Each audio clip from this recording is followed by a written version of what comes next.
പ്രസ്ഥാനം സമര പാരമ്പര്യവുമായി ഓരോ കാലത്തും ആ സാഹചര്യത്തിൽ ഉയർത്തേണ്ട മുദ്രാവാക്യങ്ങൾ ഉയർത്തി അധ്യാപകരുടെയും ജീവനക്കാരുടെയും അതോടൊപ്പം തന്നെ പൊതുസമൂഹത്തിൻ്റെയും മുദ്രാവാക്യങ്ങളെ ഒരേപോലെ കണ്ട് ആ സാക്ഷാത്കാരത്തിന് വേണ്ടി പടപൊരുതുന്ന പ്രസ്ഥാനം തന്നെയാണ് KSTA. നമ്മുടെ 30കളിൽ തുടങ്ങിയ ഈ മഹാപ്രസ്ഥാനം അധ്യാപക സമൂഹത്തിന് നട്ടെല്ലുയർത്തി നിൽക്കാനും അതോടൊപ്പം തന്നെ അവകാശങ്ങൾ പലതും നേടിയെടുക്കാനും അവകാശങ്ങൾ നിഷേധിക്കപ്പെടുമ്പോൾ ചോദ്യം ചെയ്യാനുമുള്ള കരുത്തുള്ളവരാക്കി ഈ പ്രസ്ഥാനം അധ്യാപകരെ മാറ്റിയിട്ടുണ്ട്. ഇവിടെ KSTA കഴിഞ്ഞ 27-ാം തീയതി സംസ്ഥാനത്തെ എല്ലാ ജില്ലാ കേന്ദ്രങ്ങളിലും നടത്തിയ 10,000ങ്ങൾ പങ്കെടുത്ത കേരളത്തിൽ ഏകദേശം 30,000-ത്തിലധികം അധ്യാപകർ ജീവനക്കാർ പങ്കെടുത്ത മെമ്പർഷിപ്പിൻ്റെ 30%-ലധികം അധ്യാപകരെ അണിനിരത്തിയ പ്രക്ഷോഭമാണ് കഴിഞ്ഞ 27-ന് നമ്മൾ നടത്തിയിട്ടുള്ളത്. അന്ന് നിപ്പ പ്രോട്ടോകോൾ പ്രകാരം മലപ്പുറത്ത് സംഘടിക്കാൻ കഴിയാത്തതുകൊണ്ട് ഇന്ന് നമ്മൾ എല്ലാ വിദ്യാഭ്യാസ ജില്ലയിലും ആയിരക്കണക്കിന് അധ്യാപകരെ അണിനിരത്തി അത്യുഗ്രൻ പ്രകടനവും ധർണയും സംഘടിപ്പിക്കുകയാണ്. പ്രിയമുള്ളവരെ, കേരളത്തിലെ അധ്യാപകരുടെ പ്രശ്നങ്ങൾ പരിഹരിക്കുക എന്ന കേവല മുദ്രാവാക്യം മാത്രമല്ല, ഈ പ്രശ്നങ്ങളുടെ മൂല കാരണങ്ങൾ കണ്ടെത്തി അതുകൂടി പരിഹരിക്കുക എന്ന മുദ്രാവാക്യം ഉയർന്ന രാഷ്ട്രീയ ബോധത്തോടെ സാമൂഹ്യ ബോധത്തോടെ KSTA മുന്നോട്ട് വയ്ക്കുകയാണ്. ഇന്നേ ദിവസം കേരളത്തിലെ അധ്യാപകരും ജീവനക്കാരും മറ്റൊരു സമരത്തിനു കൂടി ആഹ്വാനം ചെയ്തിട്ടുണ്ട് എന്ന് നിങ്ങളുടെ ശ്രദ്ധയിലുണ്ടാകുമെന്ന് കരുതുന്നു. മാന്യമായ തൊഴിലെടുക്കാനുള്ള അവസരം, ജീവിത സാഹചര്യങ്ങൾ മെച്ചപ്പെടുത്താനുള്ള അവസരമൊക്കെ ആയിട്ടുള്ള പോരാട്ടങ്ങളാണ് നമ്മൾ നയിച്ചതെങ്കിൽ ഇന്ന് ഇന്ത്യ രാജ്യത്തെ പല സംസ്ഥാനങ്ങളിലും മാന്യമായി സ്വൈര്യമായി പണിയെടുക്കാൻ കഴിയാത്ത സാഹചര്യമുണ്ട്. നമ്മുടെ തൊഴിലവകാശം സംരക്ഷിക്കണമെന്നാവശ്യപ്പെടുന്നതോടൊപ്പം പണിമുടക്ക അവകാശം സംരക്ഷിക്കാൻ നിയമനിർമ്മാണം നടത്തണം എന്ന ആവശ്യത്തോടൊപ്പം മാന്യമായി സമാധാനപൂർവം ജീവിക്കാനും പണിയെടുക്കാനും തൊഴിലിടങ്ങളിൽ അവസരമുണ്ടാക്കണമെന്ന ഡിമാൻഡ് കൂടി ഉയർത്തേണ്ട ഒരു സാഹചര്യത്തിലാണ് ഇന്ന് നമ്മൾ ഈ സമരം നടത്തുന്നത്. കഴിഞ്ഞ 9-ാം തീയതി കൽക്കത്തയിൽ ഒരു യുവ ഡോക്ടർ കൊല ചെയ്യപ്പെടുകയാണ്. തൊഴിലിടത്തിൽ മാന്യമായി തൊഴിൽ ചെയ്യാൻ കഴിയാത്ത അവസരം ഉണ്ടാവുകയാണ്.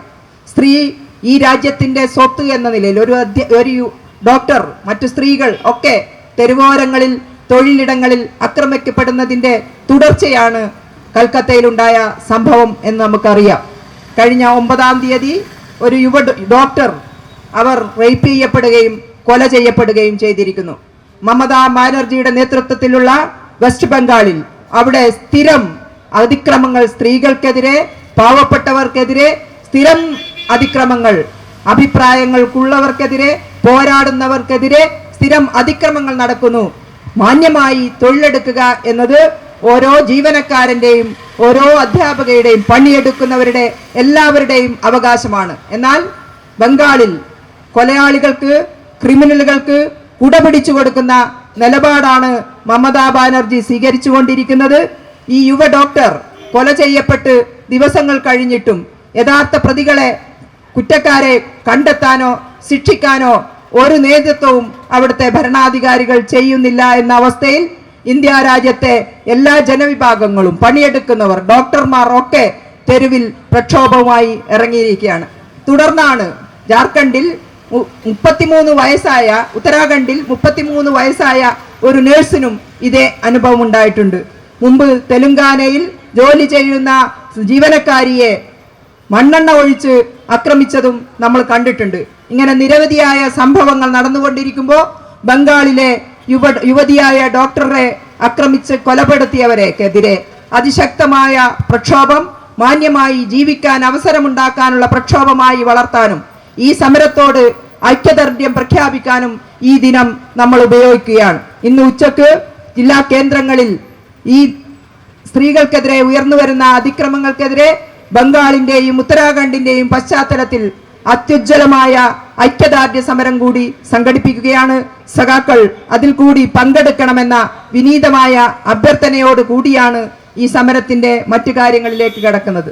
നമുക്കറിയാം, ഇന്ത്യ രാജ്യത്ത് മാതൃകാപരമായി പ്രവർത്തിക്കുന്ന കേരള മോഡൽ വർഷങ്ങൾക്ക് മുമ്പേ സൃഷ്ടിച്ച ഒരു സംസ്ഥാനമാണ് കേരളം എന്ന് നമുക്കറിയാം.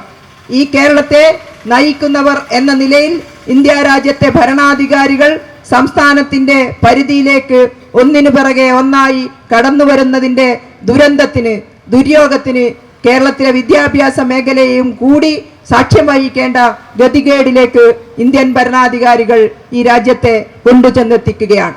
നമുക്കറിയാം, കഴിഞ്ഞ ജൂൺ 4-ന് നമ്മൾ അല്പം പ്രതീക്ഷിച്ചു. ആ പ്രതീക്ഷ അസ്ഥാനത്തായിരുന്നില്ല എന്ന് നമുക്ക് അഭിമാനപൂർവ്വം പറയാൻ കഴിയും. ഇന്ത്യ രാജ്യത്ത് 400 സീറ്റ് ഞങ്ങൾ നേടുമെന്ന് സംഘപരിവാർ ശക്തികൾ പ്രഖ്യാപിക്കുകയും ഭരണഘടന അതിനുവേണ്ടിയുള്ള പ്രവർത്തനങ്ങൾ, പിന്നണി പ്രവർത്തനങ്ങൾ, ഡ്രാഫ്റ്റ് അടക്കം ഉണ്ടാക്കി വെച്ച് ഈ രാജ്യത്തിന്റെ മതനിരപേക്ഷതയും ജനാധിപത്യവും സോഷ്യലിസവും പൗരന്റെ അവകാശങ്ങളും ഫെഡറലിസവും എല്ലാം അട്ടിമറിക്കുന്നതിനു വേണ്ടി ഹിന്ദുത്വ ഭരണഘടന, മനുസ്മൃതി മൂല്യങ്ങൾ ഉൾക്കൊണ്ട ഭരണഘടന അടുപ്പത്ത് വെച്ച് വേവിച്ചെടുത്ത് പാകപ്പെടുത്തി ഇവിടെ വിളമ്പാമെന്ന് അവർ ആഗ്രഹിച്ചിരുന്നുവെങ്കിൽ ഇന്ത്യൻ ജനാധിപത്യം, ഇന്ത്യൻ മതേതരത്വം വിജയിച്ചിരിക്കുന്നു എന്ന റിസൾട്ട് ഉണ്ടാക്കാൻ ഇവിടുത്തെ കോടാനുകോടി ജനങ്ങൾക്ക് കഴിഞ്ഞിട്ടുണ്ട് എന്നത് അഭിമാനകരം തന്നെയാണ്. കഴിഞ്ഞ കാലങ്ങളിൽ നമ്മൾ നടത്തിയ പോരാട്ടങ്ങളെല്ലാം ഇന്ത്യ രാജ്യം നിലനിൽക്കണം എന്നുള്ള രൂപത്തിലുള്ള മുദ്രാവാക്യമായിരുന്നു എന്ന് നമുക്കറിയാം. ഇന്ത്യൻ ഭരണഘടന സംരക്ഷിക്കപ്പെടണം, ഈ ഇന്ത്യൻ അടിത്തറയെ ചോദ്യം ചെയ്യുന്ന ശക്തികളെ നിഷ്കാസനം ചെയ്യണമെന്ന ആഗ്രഹത്താടാണ് ഇന്ത്യ രാജ്യത്തെ ജനങ്ങൾ 18ാം ലോകസഭാ തെരഞ്ഞെടുപ്പിൽ പ്രതികരിച്ചതെങ്കിലും അത്രമാത്രം വിജയമില്ലെങ്കിലും ഈ രാജ്യം നിലനിൽക്കും, ഈ ഭരണഘടന ഉണ്ടാവുമെന്ന് ഉറപ്പുവരുത്താൻ ഇവിടുത്തെ ജനകോടികൾക്ക് സാധിച്ചിരിക്കുന്നു എന്ന ആവേശകരമായ സംഭവത്തിന് നമ്മളെല്ലാം ജനാധിപത്യം സാക്ഷിയാണ്. 400 സീറ്റ് ഞങ്ങൾ നേടും എന്ന് പറഞ്ഞ BJP അധികാരത്തിൽ വന്നപ്പോ 63 സീറ്റ് കുറഞ്ഞിരിക്കുകയാണ്. 20% ജനപിന്തുണ അവർക്ക് നഷ്ടപ്പെട്ടിരിക്കുകയാണ്. നരേന്ദ്രമോദിക്ക് 2.5 ലക്ഷത്തിലധികം ഭൂരിപക്ഷമുണ്ടായിരുന്ന നരേന്ദ്രമോദിക്ക് 1.5 ലക്ഷം ഭൂരിപക്ഷം തികയാത്ത അവസ്ഥ വന്നിരിക്കുകയാണ്. ഇന്ത്യ രാജ്യത്തെ കോർപ്പറേറ്റ് കമ്മ്യൂണൽ വർഗീയ കൂട്ടുകെട്ട് ഈ രാജ്യം നയിച്ചപ്പോൾ അതിനെതിരെ ഒരു വലിയ വിഭാഗം പ്രതികരിച്ചു എന്നത് ഇവിടെ ജനാധിപത്യവും മതേതരത്വവും നാളെയും നിലനിൽക്കും എന്നതിന്റെ നല്ല സാക്ഷ്യം തന്നെയാണ്. പക്ഷേ തങ്ങൾക്ക് കിട്ടിയ അധികാരം, തങ്ങളുടെ വർഗ സ്വഭാവം, തങ്ങളുടെ ജന്മ സ്വഭാവം മാറ്റാൻ തയ്യാറല്ല എന്ന രൂപത്തിലാണ് പിന്നീട് ജൂൺ 4-ന് ശേഷം ഇവരെല്ലാം പെരുമാറുന്നത് നമുക്കറിയാൻ കഴിയും.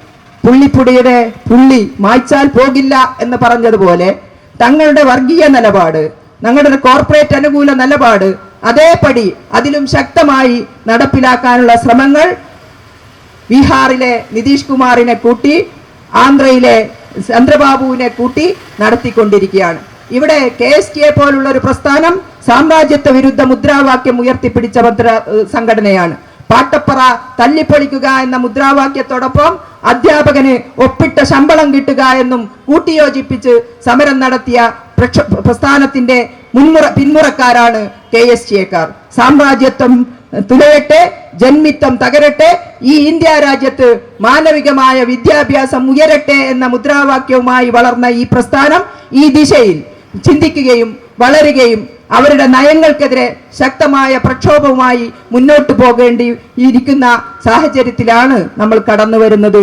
ഇവിടെ എന്ത് മാറ്റമുണ്ടായി എന്ന് ചോദിക്കുമ്പോൾ ഭരണഘടന അട്ടിമറിക്കില്ല എന്ന് ഉറപ്പുവരുത്തി എന്ന് ഒന്നാമത്തെ അടിസ്ഥാനപരമായ മാറ്റമാണെങ്കിൽ അതിന് അവകാശമില്ലെങ്കിലും ഞങ്ങൾ ചിലത് ചെയ്യും എന്നവർ പറയുകയാണ്. അതിനാണ് നരേന്ദ്രമോദി ആ സമവാക്യം, ഈ ജനങ്ങൾ മുഴുവൻ, ഈ ജനത്തിന്റെ ഒരു വലിയ സെക്ഷൻ മുഴുവൻ ഞങ്ങളെ വെറുക്കുന്നു എന്ന് കണ്ടിട്ടും അവർ അതേ തലയെടുപ്പുകൾ ഈ RSSന്റെ അടുക്കളയിൽ രൂപപ്പെടുന്നത് പ്രാവർത്തികമാക്കാൻ കഴിയുന്ന രൂപത്തിൽ അതേ നരേന്ദ്രമോദി, അതേ രാജ്നാഥ് സിംഗ്, അതേ നിർമ്മല സീതാരാമൻ, അതേ ജയശങ്കർ അടക്കമുള്ള അമിത്ഷാ അടക്കമുള്ള സംഘപരിവാരത്തിന്റെ വക്താക്കളെ തലപ്പത്ത് വെച്ച് ജനങ്ങളെ വെല്ലുവിളിക്കുകയാണ് ഇന്ത്യ രാജ്യത്തെ ഭരണാധികാരികൾ. ഞങ്ങൾ കഴിഞ്ഞ കാലത്തെ നിലപാടിൽ നിന്ന് അണുകിട കീഴോട്ടില്ല എന്ന് പ്രഖ്യാപിക്കുന്നതാണ് നമ്മുടെ ഓം പ്രകാശ് ബിർളയെ സ്പീക്കറാക്കിക്കൊണ്ട് അവർ പ്രഖ്യാപിച്ചിട്ടുള്ളത്. ജനങ്ങളോട് വെല്ലുവിളി നടത്തുകയാണ് അവർ. ഓം പ്രകാശ് ബിർള എന്ന് പറയുന്ന സ്പീക്കർ 150 ആളെ രാജ്യസഭയിൽ നിന്ന് ഒരു മടിയും കൂടാതെ പുറത്താക്കിയ അതേ ഓം പ്രകാശ് ബിർളയാണ് ഇന്ന് ഇന്ത്യ രാജ്യത്തെ പാർലമെന്റിൽ സ്പീക്കറായിട്ട് വന്നിട്ടുള്ളത്. ഞങ്ങൾ വെല്ലുവിളിക്കും, ഞങ്ങൾ വീണ്ടെടുക്കും, ഞങ്ങൾ ഹിന്ദുത്വത്തിന് വേണ്ടി ഈ പാർലമെന്റിനെ മാറ്റിയെടുക്കും എന്ന പ്രഖ്യാപനം തന്നെയാണ് അവർ ഭംഗ്യന്തരേണ ഇതിലൂടെ നടപ്പിലാക്കിയിട്ടുള്ളത്. ഒന്ന് നോക്കൂ, ഡെപ്യൂട്ടി സ്പീക്കർ പദവി. ഇന്ത്യ രാജ്യത്ത് കാലാകാലങ്ങളിലായി ഡെപ്യൂട്ടി സ്പീക്കർ പദവി ഏൽപ്പിക്കുന്നതിനൊരു മാനദണ്ഡമുണ്ട്. ഏറ്റവും സീനിയറായ പാർലമെന്റിൽ അനുഭവ പാരമ്പര്യമുള്ള സീനിയറായ ആളെയാണ് ഡെപ്യൂട്ടി സ്പീക്കർ പദവിയിലേക്ക് വെക്കുന്ന കീഴ്വഴക്കം ഉണ്ടായിരുന്നുവെങ്കിൽ ആ കീഴ്വഴക്കങ്ങളെ ആകെ അട്ടിമറിച്ച് കൊടിക്കുന്നിൽ സുരേഷ് എന്ന് പറയുന്ന കോൺഗ്രസ്സുകാരന് അവകാശപ്പെട്ട ആ സ്ഥാനം അതും ഇന്നലെ കോൺഗ്രസിൽ നിന്ന് വന്ന BJP MP കൊടുക്കുകയാണ്. ഞങ്ങൾ ഇതൊന്നും കീഴ്വഴക്കങ്ങളൊന്നും അംഗീകരിക്കില്ല എന്ന് പറയാണ്. അവരൊരു കീഴ്വഴക്കം ഇവിടെ അംഗീകരിച്ചിരിക്കുന്നു. നമ്മുടെ പാർലമെന്റ് പ്രധാനമന്ത്രി ഉദ്ഘാടനം ചെയ്ത പാർലമെന്റിൽ ദ്രൗപദി മുർമുവിന്റെ സാന്നിധ്യം പോലും വേണ്ട എന്ന് പറഞ്ഞത് നമ്മുടെ ഓർമ്മയിലുണ്ട്.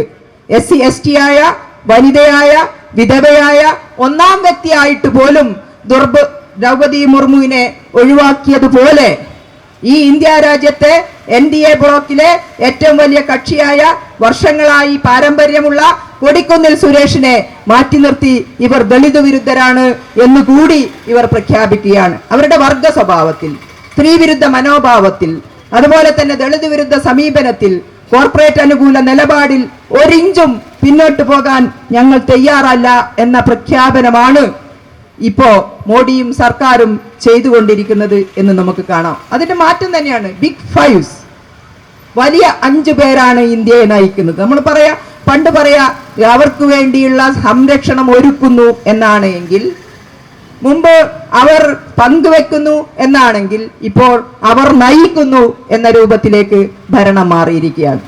ഇന്ത്യ രാജ്യത്തെ കോർപ്പറേറ്റുകളെ സംരക്ഷിക്കുന്നു, അവർക്ക് വേണ്ടി നിയമങ്ങൾ ഉണ്ടാക്കുന്നു എന്ന് മുൻപ് പറഞ്ഞിരുന്നുവെങ്കിൽ അവർ നിശ്ചയിക്കുന്ന രൂപത്തിൽ നിയമങ്ങൾ രൂപപ്പെടുന്നു എന്നതിലേക്ക് കാര്യങ്ങൾ എത്തിപ്പെടുകയാണ്.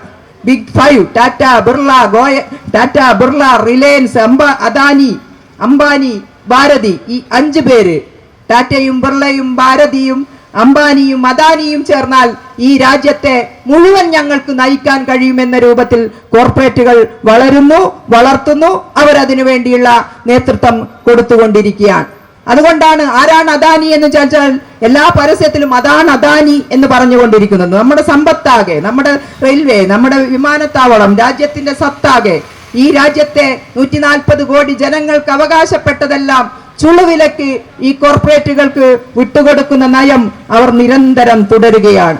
ഇപ്പൊ അവർ BSNL-നെ വിൽപ്പനയ്ക്ക് വെച്ചിട്ട് BSNL-നെ നശിപ്പിച്ച അനുഭവം നമുക്ക് അറിയാം. 5G കൊടുക്കാൻ ഇപ്പോഴും തയ്യാറല്ല. ഇനി അതിന്റെ ആസ്തി കൂടി വിൽക്കാൻ അവർ തീരുമാനിച്ചിരിക്കുന്നു. തനി വർഗ സ്വഭാവം. അതുപോലെ തന്നെ നിർമ്മല സീതാരാമൻ ഈ ഇന്ത്യ രാജ്യത്ത് വലിയ സംഭാവന ചെയ്തതാണ് നാഷണൽ മോണിറ്റൈസേഷൻ പൈപ്പ് ലൈൻ എന്നാണ് സാമ്പത്തിക വിദഗ്ധർ നിർമ്മല സീതാരാമനും RSSകാരും പറഞ്ഞുകൊണ്ടിരിക്കും. അതും തുടരും. ഞങ്ങൾ പൂർണ്ണമായും ഈ രാജ്യത്തിന്റെ സമ്പത്താകെ കുത്തിച്ചോർത്തി കൊടുക്കും എന്ന നിലപാട് ഇന്ത്യ രാജ്യത്തെ ഭരണാധികാരികൾ സ്വീകരിച്ചു കൊണ്ടിരിക്കുകയാണ്. അതേ സമയത്ത് ഇവിടെ അസമത്വം പെരുകി വരുന്നു. നമ്മുടെ ഇന്ത്യൻ പാർലമെന്റിൽ 93% പേരും കോടീശ്വരന്മാരാണ്.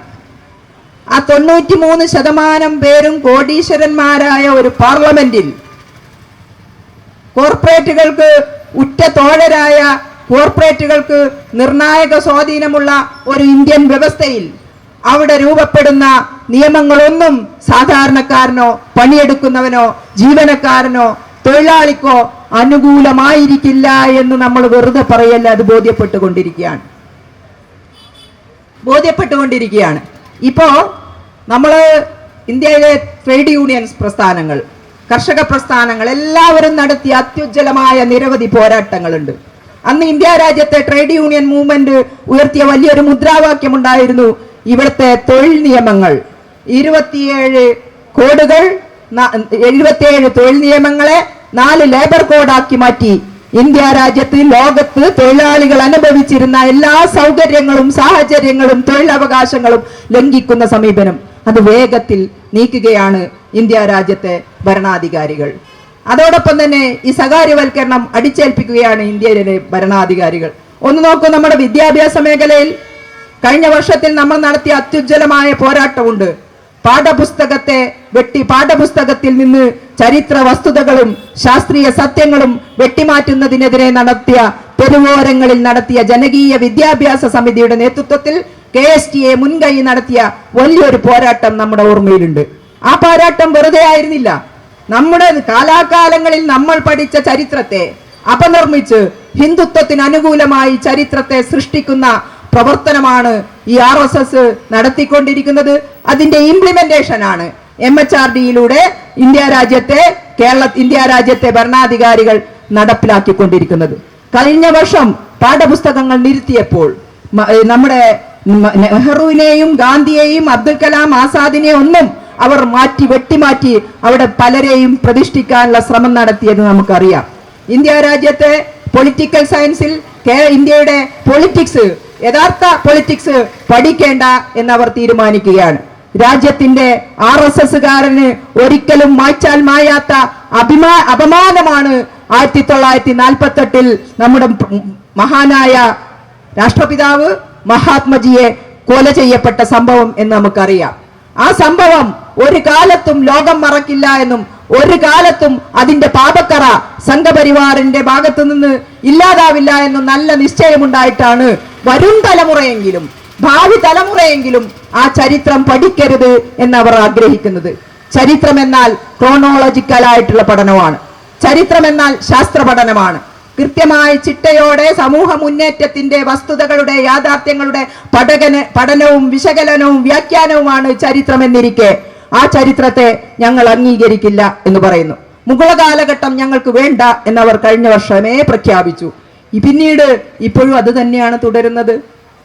1948 ഗാന്ധി കൊല ചെയ്യപ്പെട്ടു എന്നും അതിനുശേഷം അവിടെ നടന്ന വലിയ രൂപത്തിലുള്ള ചർച്ചകളുടെ ഭാഗമായി അതിന്റെ പിന്നിൽ നടന്ന ഗൂഢാലോചന ഒരു പരിധിവരെ സമൂഹത്തിനാകെ ബോധ്യപ്പെട്ടു എന്നും ആ ഗൂഢാലോചനയിൽ പങ്കെടുത്തതിന്റെ ഭാഗമായി RSSനെ ഗാന്ധി കൊലപാതകത്തെ തുടർന്ന് നിരോധിച്ചു എന്നും നമ്മൾ വർഷങ്ങളായി +2 പൊളിറ്റിക്കൽ സയൻസ് പാഠപുസ്തകത്തിൽ പഠിച്ചുകൊണ്ടിരിക്കുകയാണ്.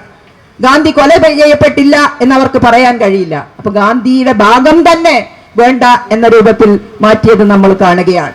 ഇതേ രീതി ഇപ്പോഴും ഞാൻ അത് പറഞ്ഞ പുള്ളി മായ്ച്ചാൽ മായില്ല എന്ന് പറഞ്ഞതുപോലെ കഴിഞ്ഞ കൊല്ലം ഞങ്ങൾ ശാസ്ത്രവിരുദ്ധമായ ആശയങ്ങളെ പ്രതിഷ്ഠിക്കാൻ ചരിത്ര വസ്തുതകളെ അപനിർദ്ദിക്കാൻ സത്യങ്ങളെ വെട്ടിമാറ്റുമ്പോൾ അവർ പറഞ്ഞത് ഇത് റാഷണലൈസേഷൻ ആണ്. എന്താണ് റാഷണലൈസേഷൻ? നമ്മുടെ മഹാത്മാഗാന്ധിയെ നമ്മുടെ രാഷ്ട്രപിതാവിനെ വെട്ടിമാറ്റുന്നത് എങ്ങനെ നീതീകരിക്കാനാവും? അവരുടെ വാക്കൊക്കെ കൊള്ളാം. ഈ വാക്കിന്റെ പേരിൽ തങ്ങൾക്ക് ഇഷ്ടമില്ലാത്ത പാഠഭാഗങ്ങളാണ് വെട്ടിമാറ്റിയതെങ്കിൽ ഇപ്പോ വീണ്ടും അധികാരത്തിൽ വന്നപ്പോൾ ഉത്തരേന്ത്യൻ ഗ്രാമങ്ങളാകെ ഇവർക്കെതിരെ പ്രതിഷേധിച്ചു. UPയിലെ മുസ്ലിങ്ങൾ, സാധാരണക്കാരൻ, ദളിതനാകെ ഈ യോഗി ആദിത്യനാഥിനെതിരെ, മോഡിക്കെതിരെ ചിന്തിച്ചു, പ്രവർത്തിച്ചു. അവരോട് പകരം വീട്ടുന്ന രൂപത്തിൽ ഇവരെ വീണ്ടും ശത്രുക്കളായി പ്രഖ്യാപിച്ച് ന്യൂനപക്ഷ വേട്ട ആരംഭിച്ചിരിക്കുകയാണ്. ആ ന്യൂനപക്ഷ വേട്ട ആരംഭിച്ചു എന്ന് മാത്രമല്ല, പാഠപുസ്തകങ്ങളിൽ ബാബരി മസ്ജിദ് എന്ന ഒരു പദം പോലും ഉണ്ടാകരുത് എന്നവർ ഉറപ്പുവരുത്തിയിരിക്കുന്നു. നമുക്കറിയാം ബാബരി മസ്ജിദിന്റെ ചരിത്രമൊന്നും ഇവിടെ പറയുന്നില്ല. 1948 മുതൽ ഇന്ത്യ രാജ്യത്ത് എല്ലാ അന്നത്തെ സ്റ്റാറ്റസ് കോ, എല്ലാ ആരാധനാലയങ്ങൾക്കും അന്നത്തെ സ്റ്റാറ്റസ് കോ നിലനിർത്തണമെന്നാണ് കോടതി വിധിയെങ്കിൽ പല അമ്പലങ്ങളിലും പല ക്ഷേത്രങ്ങളിലും പല പള്ളികളിലും ഒക്കെയായി നുഴഞ്ഞു കയറാൻ പള്ളികളുടെ ജ്ഞാൻവ്യാപി മധുര പള്ളികളടക്കം ഉപയോഗപ്പെടുത്തി അവിടെയും നുഴഞ്ഞു കയറാനുള്ള ശ്രമം പല പൊതു താല്പര്യ ഹർജികളായി അവർ രൂപപ്പെടുത്തുകയാണ്. എന്നാൽ ബാബരി മസ്ജിദിന്റെ കേസിൽ അത് ഈ പരിധിയിൽ പെടുന്നില്ല എന്നുള്ളത് കൊണ്ട് തന്നെ അവിടെ ഉണ്ടായ ഇടപെടൽ നമുക്കറിയാൻ ഞാൻ വിശദീകരിക്കുന്നില്ല. ആ ബാബരി മസ്ജിദ് എന്നത് ഇന്ത്യയുടെ ഏത് ചരിത്രകാരനും ഇന്ത്യയിലെ ഓരോ മനുഷ്യനും ഇക്കാലം അത്രയും പഠിച്ചു വെച്ചത് അത് ബാബർ ഉണ്ടാക്കിയ പള്ളി ബാബരി മസ്ജിദ് എന്നാണെങ്കിൽ ഇനി മുതൽ 3 3 മിനാരങ്ങളുള്ള കെട്ടിടം എന്നവർ ചരിത്രത്തെ വ്യാഖ്യാനിക്കുകയാണ്. ഇങ്ങനെ വസ്തുതകളെ, ചരിത്രത്തെ ദുർവ്യാഖ്യാനം ചെയ്ത് ശാസ്ത്രത്തെ വെട്ടിമാറ്റി ചിന്താശേഷിയില്ലാത്ത, പ്രതികരണ ശേഷിയില്ലാത്ത, യുക്തിബോധമില്ലാത്ത ഒരു തലമുറയെ സൃഷ്ടിച്ച് ഇവിടുത്തെ കോർപ്പറേറ്റുകൾക്ക് പന്താടാൻ, ഇവിടുത്തെ കോർപ്പറേറ്റുകൾക്ക് രാജ്യത്തെ നയിക്കാൻ കഴിയുന്ന സാഹചര്യം സൃഷ്ടിക്കുകയാണ് ഇന്ത്യൻ ഭരണാധികാരികൾ ചെയ്യുന്നത്. അതുകൊണ്ട് നമ്മൾ എന്ത് മുദ്രാവാക്യം വിളിച്ചാലും അതിന്റെ അടിത്തറയായി നിൽക്കേണ്ടത് ഈ രാജ്യം നിലനിൽക്കണം എന്നുള്ള രൂപത്തിൽ കോർപ്പറേറ്റ് വിരുദ്ധ, അത് കമ്മ്യൂണൽ വിരുദ്ധ മുദ്രാവാക്യങ്ങൾ മനുഷ്യത്വത്തിനും മാനവികതയ്ക്കും ജനാധിപത്യത്തിനും വേണ്ടിയുള്ള പോരാട്ടങ്ങളായി KSTA ഇനിയും മുന്നോട്ട് പോവും. അതിന്റെ ഭാഗം കൂടിയാണ് ഈ ധർണ. പ്രിയമുള്ളവരെ, ദേശീയ വിദ്യാഭ്യാസ നയം 2020 കേരളത്തിലെ ഗവൺമെന്റ് പറഞ്ഞു അതിവിടെ നടപ്പിലാക്കില്ല. തമിഴ്നാട്ടിലെ ഗവൺമെന്റ് പറഞ്ഞു അതിവിടെ നടപ്പിലാക്കില്ല. നിങ്ങൾ പ്രഖ്യാപിച്ച പാഠ്യപദ്ധതി ഇവിടെ നടക്കില്ല, ഞങ്ങൾ സമാന്തര പാഠപുസ്തകങ്ങൾ, അഡീഷണൽ പാഠപുസ്തകങ്ങൾ അച്ചടിച്ച് പഠിപ്പിക്കും, മതേതര വിദ്യാഭ്യാസം ഉറപ്പുവരുത്തുമെന്ന് പ്രഖ്യാപിച്ചു എന്ന് മാത്രമല്ല നടപ്പിലാക്കി. പല വെസ്റ്റ് ബംഗാൾ അടക്കമുള്ള സംസ്ഥാനങ്ങൾ NEP നടപ്പിലാക്കുന്നതിൽ മടി കാണിച്ചു. ദക്ഷിണേന്ത്യൻ സംസ്ഥാനങ്ങൾ പലരും അത് ഏറ്റെടുക്കാൻ തയ്യാറായില്ല. ഇപ്പൊ അവർ പ്രോജക്റ്റുകളെ വെച്ച് നമ്മളെ വിലപേശുകയാണ്. സമഗ്ര ശിക്ഷ കേരള എന്ന് പറയുന്ന പ്രോജക്റ്റ്, NHM എന്ന് പറയുന്ന പ്രോജക്റ്റ്, വിവിധ കേന്ദ്രാവിഷ്കൃത പദ്ധതികൾ വെച്ച് കേരളത്തെ ഞെക്കിപ്പിഴിയാൻ, കേരളത്തെ അടിമകളാക്കാനുള്ള ബോധപൂർവമായ ശ്രമം നടക്കുകയാണ്. അവർക്ക് ബ്രാൻഡ് ചെയ്യണം പോലും. ഏത് ബ്രാൻഡ് ചെയ്യണം? ഈ പരിസരത്ത്, ഈ മലപ്പുറത്ത് കണ്ണഞ്ചിപ്പിക്കുന്ന പൊതുവിദ്യാലയങ്ങൾ ഉണ്ടായത് ഏത് കാലത്താണ് എന്നും നമ്മൾ പറയേണ്ട കാര്യമില്ല. പൊതുവിദ്യാഭ്യാസ സംരക്ഷണ യജ്ഞമാണ്. 5 കോടിയും 3 കോടിയും അതിലും വലിയ കോടിയും മുതൽ മുടക്കി ഇവിടെ വിദ്യാലയങ്ങളെ ആകെ സമ്പന്നമാക്കിയത്, ആകർഷകമാക്കിയത്, പൊതുവിദ്യാലയങ്ങൾക്ക് വിദ്യാഭ്യാസത്തിന് പ്രാമുഖ്യം കൊടുത്തുകൊണ്ട് മാത്രമേ ഈ മതേതര ജനാധിപത്യ സംസ്കാരത്തെ, കേരള മാതൃകയെ മുന്നോട്ട് കൊണ്ടുപോകാൻ കഴിയൂ എന്ന നല്ല ദാർശനികവും നല്ല പ്രായോഗികവുമായ നിലപാടോടുകൂടി കേരളത്തിലെ ഇടതുപക്ഷ ജനാധിപത്യ മുന്നണി ഗവൺമെന്റ് പ്രവർത്തിച്ചത് കൊണ്ടാണ് ഈ മാറ്റമുണ്ടായത്. അപ്പൊ നല്ല സുഖാണ്. അവിടെ മോഡിന്റെ ചിത്രം വേണം. 4 ലക്ഷത്തിലധികം വീടുകൾ ഇവിടെ ലൈഫ് പദ്ധതിയിൽ വെച്ചു കൊടുത്തപ്പോ അതിലൊരു 72,000 റുപ്യ ഞങ്ങളെ ഷെയർ ഉണ്ട്, അതുകൊണ്ട് എന്റെ ഫോട്ടോ വേണം എന്ന് പറഞ്ഞതുപോലെ, ആരോഗ്യ മേഖലയിൽ ചില പ്രോജക്റ്റിലൂടെ, NHM-ലൂടെ ചില പ്രവർത്തനങ്ങൾ ആയുഷ്മാൻ എന്ന പേരിൽ തന്റെ ഫോട്ടോ വെക്കണം എന്ന് പറഞ്ഞതുപോലെ, നിങ്ങളുടെ കോവിഡ് സർട്ടിഫിക്കറ്റിൽ എനിക്കിഷ്ടമില്ലാത്ത മോഡിയെ കണ്ടാലേ എന്റെ കോവിഡ് സർട്ടിഫിക്കറ്റ് കാണാൻ കഴിയൂ എന്ന രൂപത്തിൽ നിർബന്ധിക്കുന്നത് പോലെ, അങ്ങനെ മാത്രമല്ല അതിന്റെ ഉപാധി വെച്ച് നമുക്ക് അർഹതപ്പെട്ട വിഹിതം തടഞ്ഞു വെക്കുന്നു. NHM-ന് 1052 കോടി രൂപയാണ് കുടിശ്ശിക. SSKക്ക് 1432 കോടി രൂപയാണ് കിട്ടാനുള്ളത്. കഴിഞ്ഞ മാർച്ച് 31 അവർ പറഞ്ഞു PM ശ്രീയിൽ ഒപ്പുവെക്കൂ. PM ശ്രീ ഒപ്പുവെച്ചില്ലെങ്കിൽ നിങ്ങൾക്ക് പണമില്ല. ഇവിടെ കുറെ SSAക്കാരിയ്ക്കുന്നുണ്ടാവും, സമഗ്ര ശിക്ഷയിലെ വളണ്ടിയർമാരായി പ്രവർത്തിക്കുന്ന, ഈ കേരളത്തിലെ പൊതുവിദ്യാഭ്യാസത്തിന് പിന്തുണയേകുന്ന, കേരളത്തിലെ ഗവൺമെന്റിന്റെ കൂടി പണം ഉപയോഗപ്പെടുത്തി നടത്തുന്ന പ്രോജക്റ്റിന്റെ ഭാഗമായി പ്രവർത്തിക്കുന്ന ധാരാളം ആളുകൾ ഇവിടെ ഉണ്ട്. എന്തുകൊണ്ട് പണം കിട്ടുന്നില്ല, ശമ്പളം കിട്ടുന്നില്ല?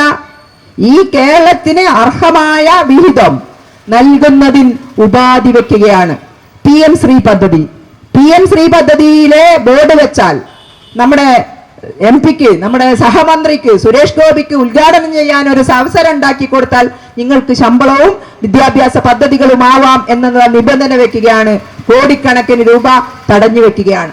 കഴിഞ്ഞ മാർച്ച് 31 നമുക്ക് കിട്ടേണ്ട പണം, മാർച്ച് 31 മുമ്പ് കിട്ടേണ്ട അവസാന ഗഡു, കഴിഞ്ഞ വർഷത്തെ പണം ഇപ്പോഴും നൽകാൻ കേന്ദ്ര ഭരണാധികാരികൾ തയ്യാറായിട്ടില്ല. അവർ 12 മണിവരെ നമ്മളോട് വിലപേശി നിങ്ങൾ ഇതിൽ ഒപ്പുവെക്കണം, PM ശ്രീയിൽ ഒപ്പുവെക്കണം. പക്ഷേ കേരളത്തിലെ ഇടതുപക്ഷ ജനാധിപത്യ മുന്നണി ഗവൺമെന്റ് പണം കിട്ടണം എന്നുള്ളത് കൊണ്ട് തൽക്കാലം നമുക്ക് ആലോചിക്കാം, ഞങ്ങൾ ഭാവിയിൽ ചർച്ച ചെയ്യുന്നതാണ് എന്നൊരു കടലാസ് കൊടുത്തു.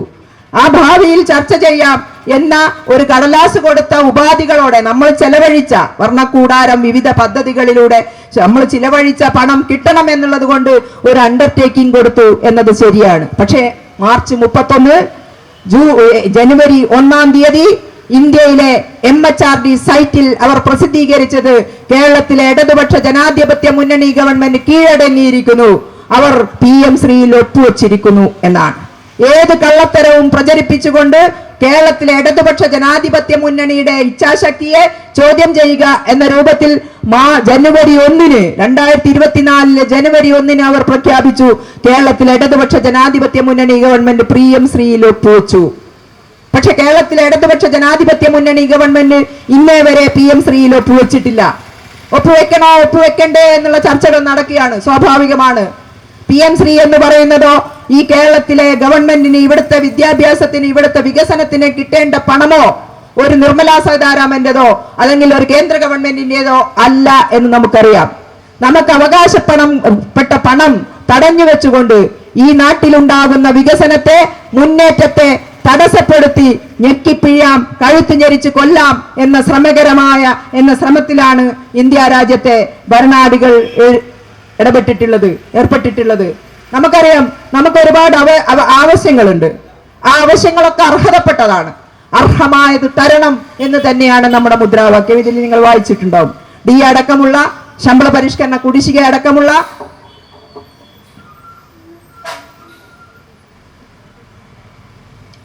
അർഹമായ ആനുകൂല്യങ്ങൾ തരണം, കിട്ടിയേ തീരൂ എന്ന് തന്നെയാണ് KSTയുടെ മുദ്രാവാക്യം. അപ്പോഴും KSTയെ കണ്ണടച്ച് ഇരുട്ടാക്കുന്നവരല്ല, ചുറ്റും കാണുന്നവരാണ്. വയനാടിലേക്ക് നോക്കുന്നവരാണ്, ഡൽഹിയിലേക്ക് നോക്കുന്നതാണ്, കരാറുകൾ ശ്രദ്ധിക്കുന്നവരാണ്, എല്ലാം നോക്കാറുണ്ട്. GST കൊണ്ടുപോവുകയാണ്. അതിന് കൃത്യമായ അതിന്റെ മുൻകാല രൂപത്തിലുണ്ടായിരുന്ന കടാശ്വാസം, അതിന് മേക്കപ്പ് ചെയ്യാനുണ്ടായിരുന്ന ആനുകൂല്യം എല്ലാം നിഷേധിച്ചിരിക്കുകയാണ്. ഈ രാജ്യത്ത് ഈ സംസ്ഥാനം ഏറ്റവും വലിയ ഉപഭോഗ സംസ്ഥാനമാണ്. 100% ആളുകളും ഉപഭോഗം ഒരുപോലെ ചെയ്യുന്ന ഒരു സംസ്ഥാനമുണ്ടെങ്കിൽ ഇന്ത്യയിൽ അത് കേരളമാണ്. ഒരുപക്ഷെ UP-യിലോ ഉത്തരേന്ത്യയിലോ പല സംസ്ഥാനങ്ങളും നന്നായി കൺസ്യൂം ചെയ്യുന്ന ആളുകൾ ഉണ്ടാവും. പക്ഷെ സാധാരണക്കാരന്റെ ഭക്ഷണം ഒരു റൊട്ടിയോ, ഒരു പച്ചമുളകോ, ഒരു കൂരയോ, ഒരു ബക്കറ്റോ, ഒരു പായയോ, ഒരു ഗിണ്ടിയോ മാത്രമായി ഒതുങ്ങുന്ന ജീവിതമാണ്. അവർക്ക് അധികം കൺസംഷൻ ഇല്ല. സ്വാഭാവികമായും അവിടെ കിട്ടുന്നതിലധികം ഈ കേരളത്തിൽ എല്ലാവരുടെ കയ്യിലും നീതിപൂർവമായ വിതരണത്തിന്റെ ഭാഗമായി എല്ലാവരുടെ കയ്യിലും ചെറിയ വരുമാനമെങ്കിലും ഉണ്ടായതുകൊണ്ട് തന്നെ നല്ല കൺസ്യൂമർ സംസ്ഥാനമാണ് കേരളം. നല്ല ഉപഭോഗം നടക്കുന്ന സംസ്ഥാനമാണ് കേരളം. ഈ ഉപഭോഗ സംസ്ഥാനത്തിന്റെ നികുതിയുടെ മേജർ ഷെയറും കൊണ്ടുപോവുകയും തിരിച്ച് അർഹതപ്പെട്ട വിഹിതം കിട്ടാൻ നിരവധി ഉപാധികൾ വെക്കുന്നത് എവിടുത്തെ ന്യായമാണ് ചോദിക്കേണ്ടേ? DA കിട്ടണം, പെൻഷൻ കുടിശ്ശിക കിട്ടണം എന്ന മുദ്രാവാക്യം ഉയർത്തുന്നതോടൊപ്പം ന്യായമായത് കിട്ടണം, അത് ഞങ്ങളുടെ ഇന്ത്യൻ പൗരൻ എന്ന രൂപത്തിൽ ഓരോ മലയാളിക്കും, ഓരോ അധ്യാപകനും, ഓരോ ജീവനക്കാരനും അവകാശപ്പെട്ടതാണ് എന്ന മുദ്രാവാക്യം കൂടി നമ്മൾ ഉയർത്തണം. അപ്പോഴാണ് പൂർണ്ണതയിലെത്തുക. അപ്പോഴേ നമ്മുടെ സമരം പൂർണ്ണതയിലെത്തൂ. പ്രിയമുള്ളവരെ, ബജറ്റ് വന്നു, എന്തേണ്ടായി? റബ്ബറിന് താങ്ങുവില കൂട്ടിയില്ല അല്ലെ? ക്രിസ്ത്യാനികളോടൊക്കെ പറഞ്ഞത് അതാണ്. മറ്റേ അച്ഛനൊക്കെ അന്ന് പറഞ്ഞു, നമുക്ക് ഓർമ്മ ഉണ്ടല്ലോ, നിങ്ങളൊന്നും വേണ്ട 300 ആക്കി തന്നെ ഞങ്ങൾ അങ്ങോട്ട് തരാം എന്ന് പറഞ്ഞ പാംപ്ലാനിയോ ഒക്കെ കേട്ടിട്ടുണ്ട്. അവരെയൊക്കെ കൂട്ടുപിടിച്ചിട്ടാണ് ഇപ്പോൾ ഈ സുരേഷ് ഗോപിന്റെ കളിയൊക്കെ നടന്ന് നമുക്കറിയാം, വിശദീകരിക്കുന്നില്ല.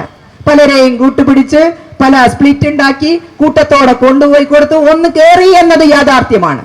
ആ യാഥാർത്ഥ്യം ഉണ്ടാവുമ്പോഴും അന്ന് ന്യൂനപക്ഷങ്ങളോട്, ക്രിസ്ത്യാനിറ്റിയോട്, ഇവിടുത്തെ ക്രിസ്ത്യൻ സമൂഹത്തോട്, റബ്ബർ കർഷകരോട് അവർ പറഞ്ഞൊരു വാചകമുണ്ട്, ഇവിടെ 300 ആക്കാം അല്ലെ, താങ്ങുവില വർദ്ധിപ്പിക്കാം. ഈ ബജറ്റ് വന്നു, ഏത് താങ്ങുവിലയാണ് വർദ്ധിപ്പിച്ചത്?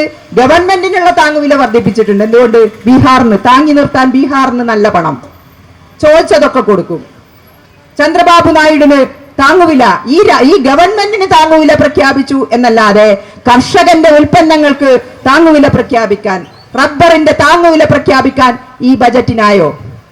ഈ ബജറ്റിൽ ഈ കേരളത്തിന് വേണ്ടി ഞങ്ങൾ മലമറിക്കും എന്ന് പറയുന്നവർ എന്ത് ചെയ്തു? എയിംസ് എന്ന് പറയുന്ന സ്ഥാപനം വർഷങ്ങളായി നമ്മൾ ആവശ്യപ്പെട്ടു കൊടുക്കേണ്ടിയിരിക്കുകയാണ്. എവിടെ എത്തി?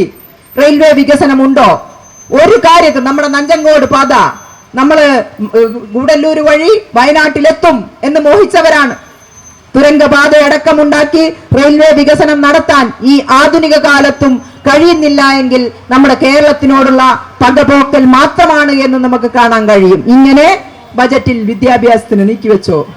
GDP-യുടെ 6% വിദ്യാഭ്യാസത്തിന് നീക്കിവെക്കണം എന്നാണ് നമ്മുടെ ഡിമാൻഡ്. കോവിഡിന് ശേഷം ധാരാളം കുട്ടികൾ വീണ്ടും വിദ്യാഭ്യാസ മേഖലയിൽ നിന്ന് കൊഴിഞ്ഞ രാജ്യമാണ് ഇന്ത്യ രാജ്യം. 10 കോടിയോളം കുട്ടികൾ ഔട്ട് ഓഫ് സ്കൂളാണ്. വിദ്യാലയങ്ങളിൽ പോകാൻ കഴിയാത്തവരാണ്. പെൺകുട്ടികളടക്കമുള്ള കുട്ടികൾ ബാലവേലയിലേക്കും ശൈശവ വിവാഹത്തിലേക്കും തള്ളിവിട്ടപ്പെട്ട നാടാണ്. ബേട്ടി പഠാവോ ബേട്ടി ബചാവോ പ്രഖ്യാപനമല്ലാതെ അത് കേവല പരസ്യ പദ്ധതിയായിരുന്നു എന്ന് പകൽ പോലെ വ്യക്തമായ കാര്യമാണ്. അങ്ങനെയുള്ള ഒരു രാജ്യത്ത് വിദ്യാഭ്യാസത്തിന് മുതൽ മുടക്കുന്നതിന് പകരം അത് വെട്ടിക്കുറക്കുകയാണ് ഉണ്ടായത്. കഴിഞ്ഞ വർഷത്തെ ബജറ്റിൽ നിന്ന് കോടിക്കണക്കിന് രൂപയുടെ ഇളവ് വരുത്തിയിരിക്കുന്നു, കുറച്ചിരിക്കുന്നു. കഴിഞ്ഞ വർഷത്തെ ബജറ്റിൽ വിദ്യാഭ്യാസത്തിന് 1.61 ലക്ഷം കോടി രൂപയാണ് നീക്കിവെച്ചതെങ്കിൽ അതിപ്പോ 1.61% അതിപ്പോ 1.51% വെട്ടിക്കുറച്ചിരിക്കുന്നു. GDP-യുടെ 60% വിദ്യാഭ്യാസത്തിന് നീക്കിവെക്കുക എന്ന ഡിമാൻഡ് ഇപ്പോഴും മരീചികയായി കിടക്കുകയാണ്. അതേസമയം വിദ്യാഭ്യാസത്തെ കോർപ്പറേറ്റ് വൽക്കരിക്കാനും PPP നടപ്പിലാക്കാനും ഒക്കെ ശ്രമിക്കുകയാണ്. ത്രിപുരയിൽ നിന്ന് കേട്ടത്, ത്രിപുര സംസ്ഥാനത്ത് 100 ഗവൺമെന്റ് വിദ്യാലയങ്ങളെ വിദ്യാജ്യോതി എന്ന പേരിൽ NGO-മാർക്ക് കൈമാറിയിരിക്കുകയാണ്. PPP മാത്രമല്ല, നിലവിലുണ്ട വിദ്യാലയങ്ങളെ സ്വകാര്യവൽക്കരിക്കുന്ന, അൺഎയ്ഡഡിനെ ഏൽപ്പിക്കുന്ന പ്രോസസ് അടക്കം നടക്കുകയാണ്. ബീഹാറിൽ ആയിരക്കണക്കിന് തസ്തികകൾ ഇല്ലാതായിരിക്കുന്നു എന്ന് മാത്രമല്ല, വിദ്യാലയങ്ങൾ അടച്ചുപൂട്ടുകയാണ്. ജാർഖണ്ഡിൽ വിദ്യാലയങ്ങൾ അടച്ചുപൂട്ടിയിരിക്കുന്നു. ഇന്ത്യ രാജ്യത്തെ വിവിധ സംസ്ഥാനങ്ങളിലായി ലക്ഷക്കണക്കിന് വിദ്യാലയങ്ങളാണ് അടച്ചുപൂട്ടിയത്.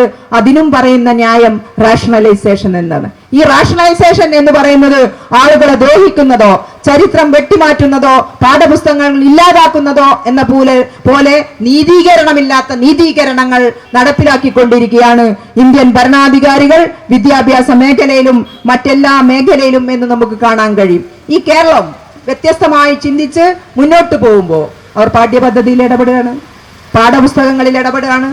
അത് തിരുത്താനുള്ള സമ്മർദ്ദശേഷിയാൽ സ്വയം പാഠ്യപദ്ധതി പ്രഖ്യാപിച്ച് സമത്വബോധവും നീതിബോധവും ഉള്ള തലമുറയെ സൃഷ്ടിച്ച് അതിജീവന സാധ്യതകളുള്ള പാഠപുസ്തകങ്ങൾ രൂപീകരിച്ച് ഹയർ സെക്കൻഡറി തലം വരെ പാഠപുസ്തക പരിഷ്കരണവും പാഠ്യപദ്ധതി പരിഷ്കരണവും നടത്തി ആധുനിക കേരളത്തെ, വൈജ്ഞാനിക കേരളത്തെ സൃഷ്ടിക്കാൻ കഴിയുന്ന ഒരു സംവിധാനം വിദ്യാഭ്യാസ മേഖലയിലൂടെയാണ് സാധ്യമാകേണ്ടത് എന്ന നല്ല ബോധ്യത്തോടെ വിദ്യാഭ്യാസത്തെ പൂർണ്ണമായും ആധുനികവൽക്കരിക്കുന്ന പ്രക്രിയയിലാണ് കേരളത്തിലെ ഇടതുപക്ഷ ജനാധിപത്യ മുന്നണി ഗവൺമെന്റ്.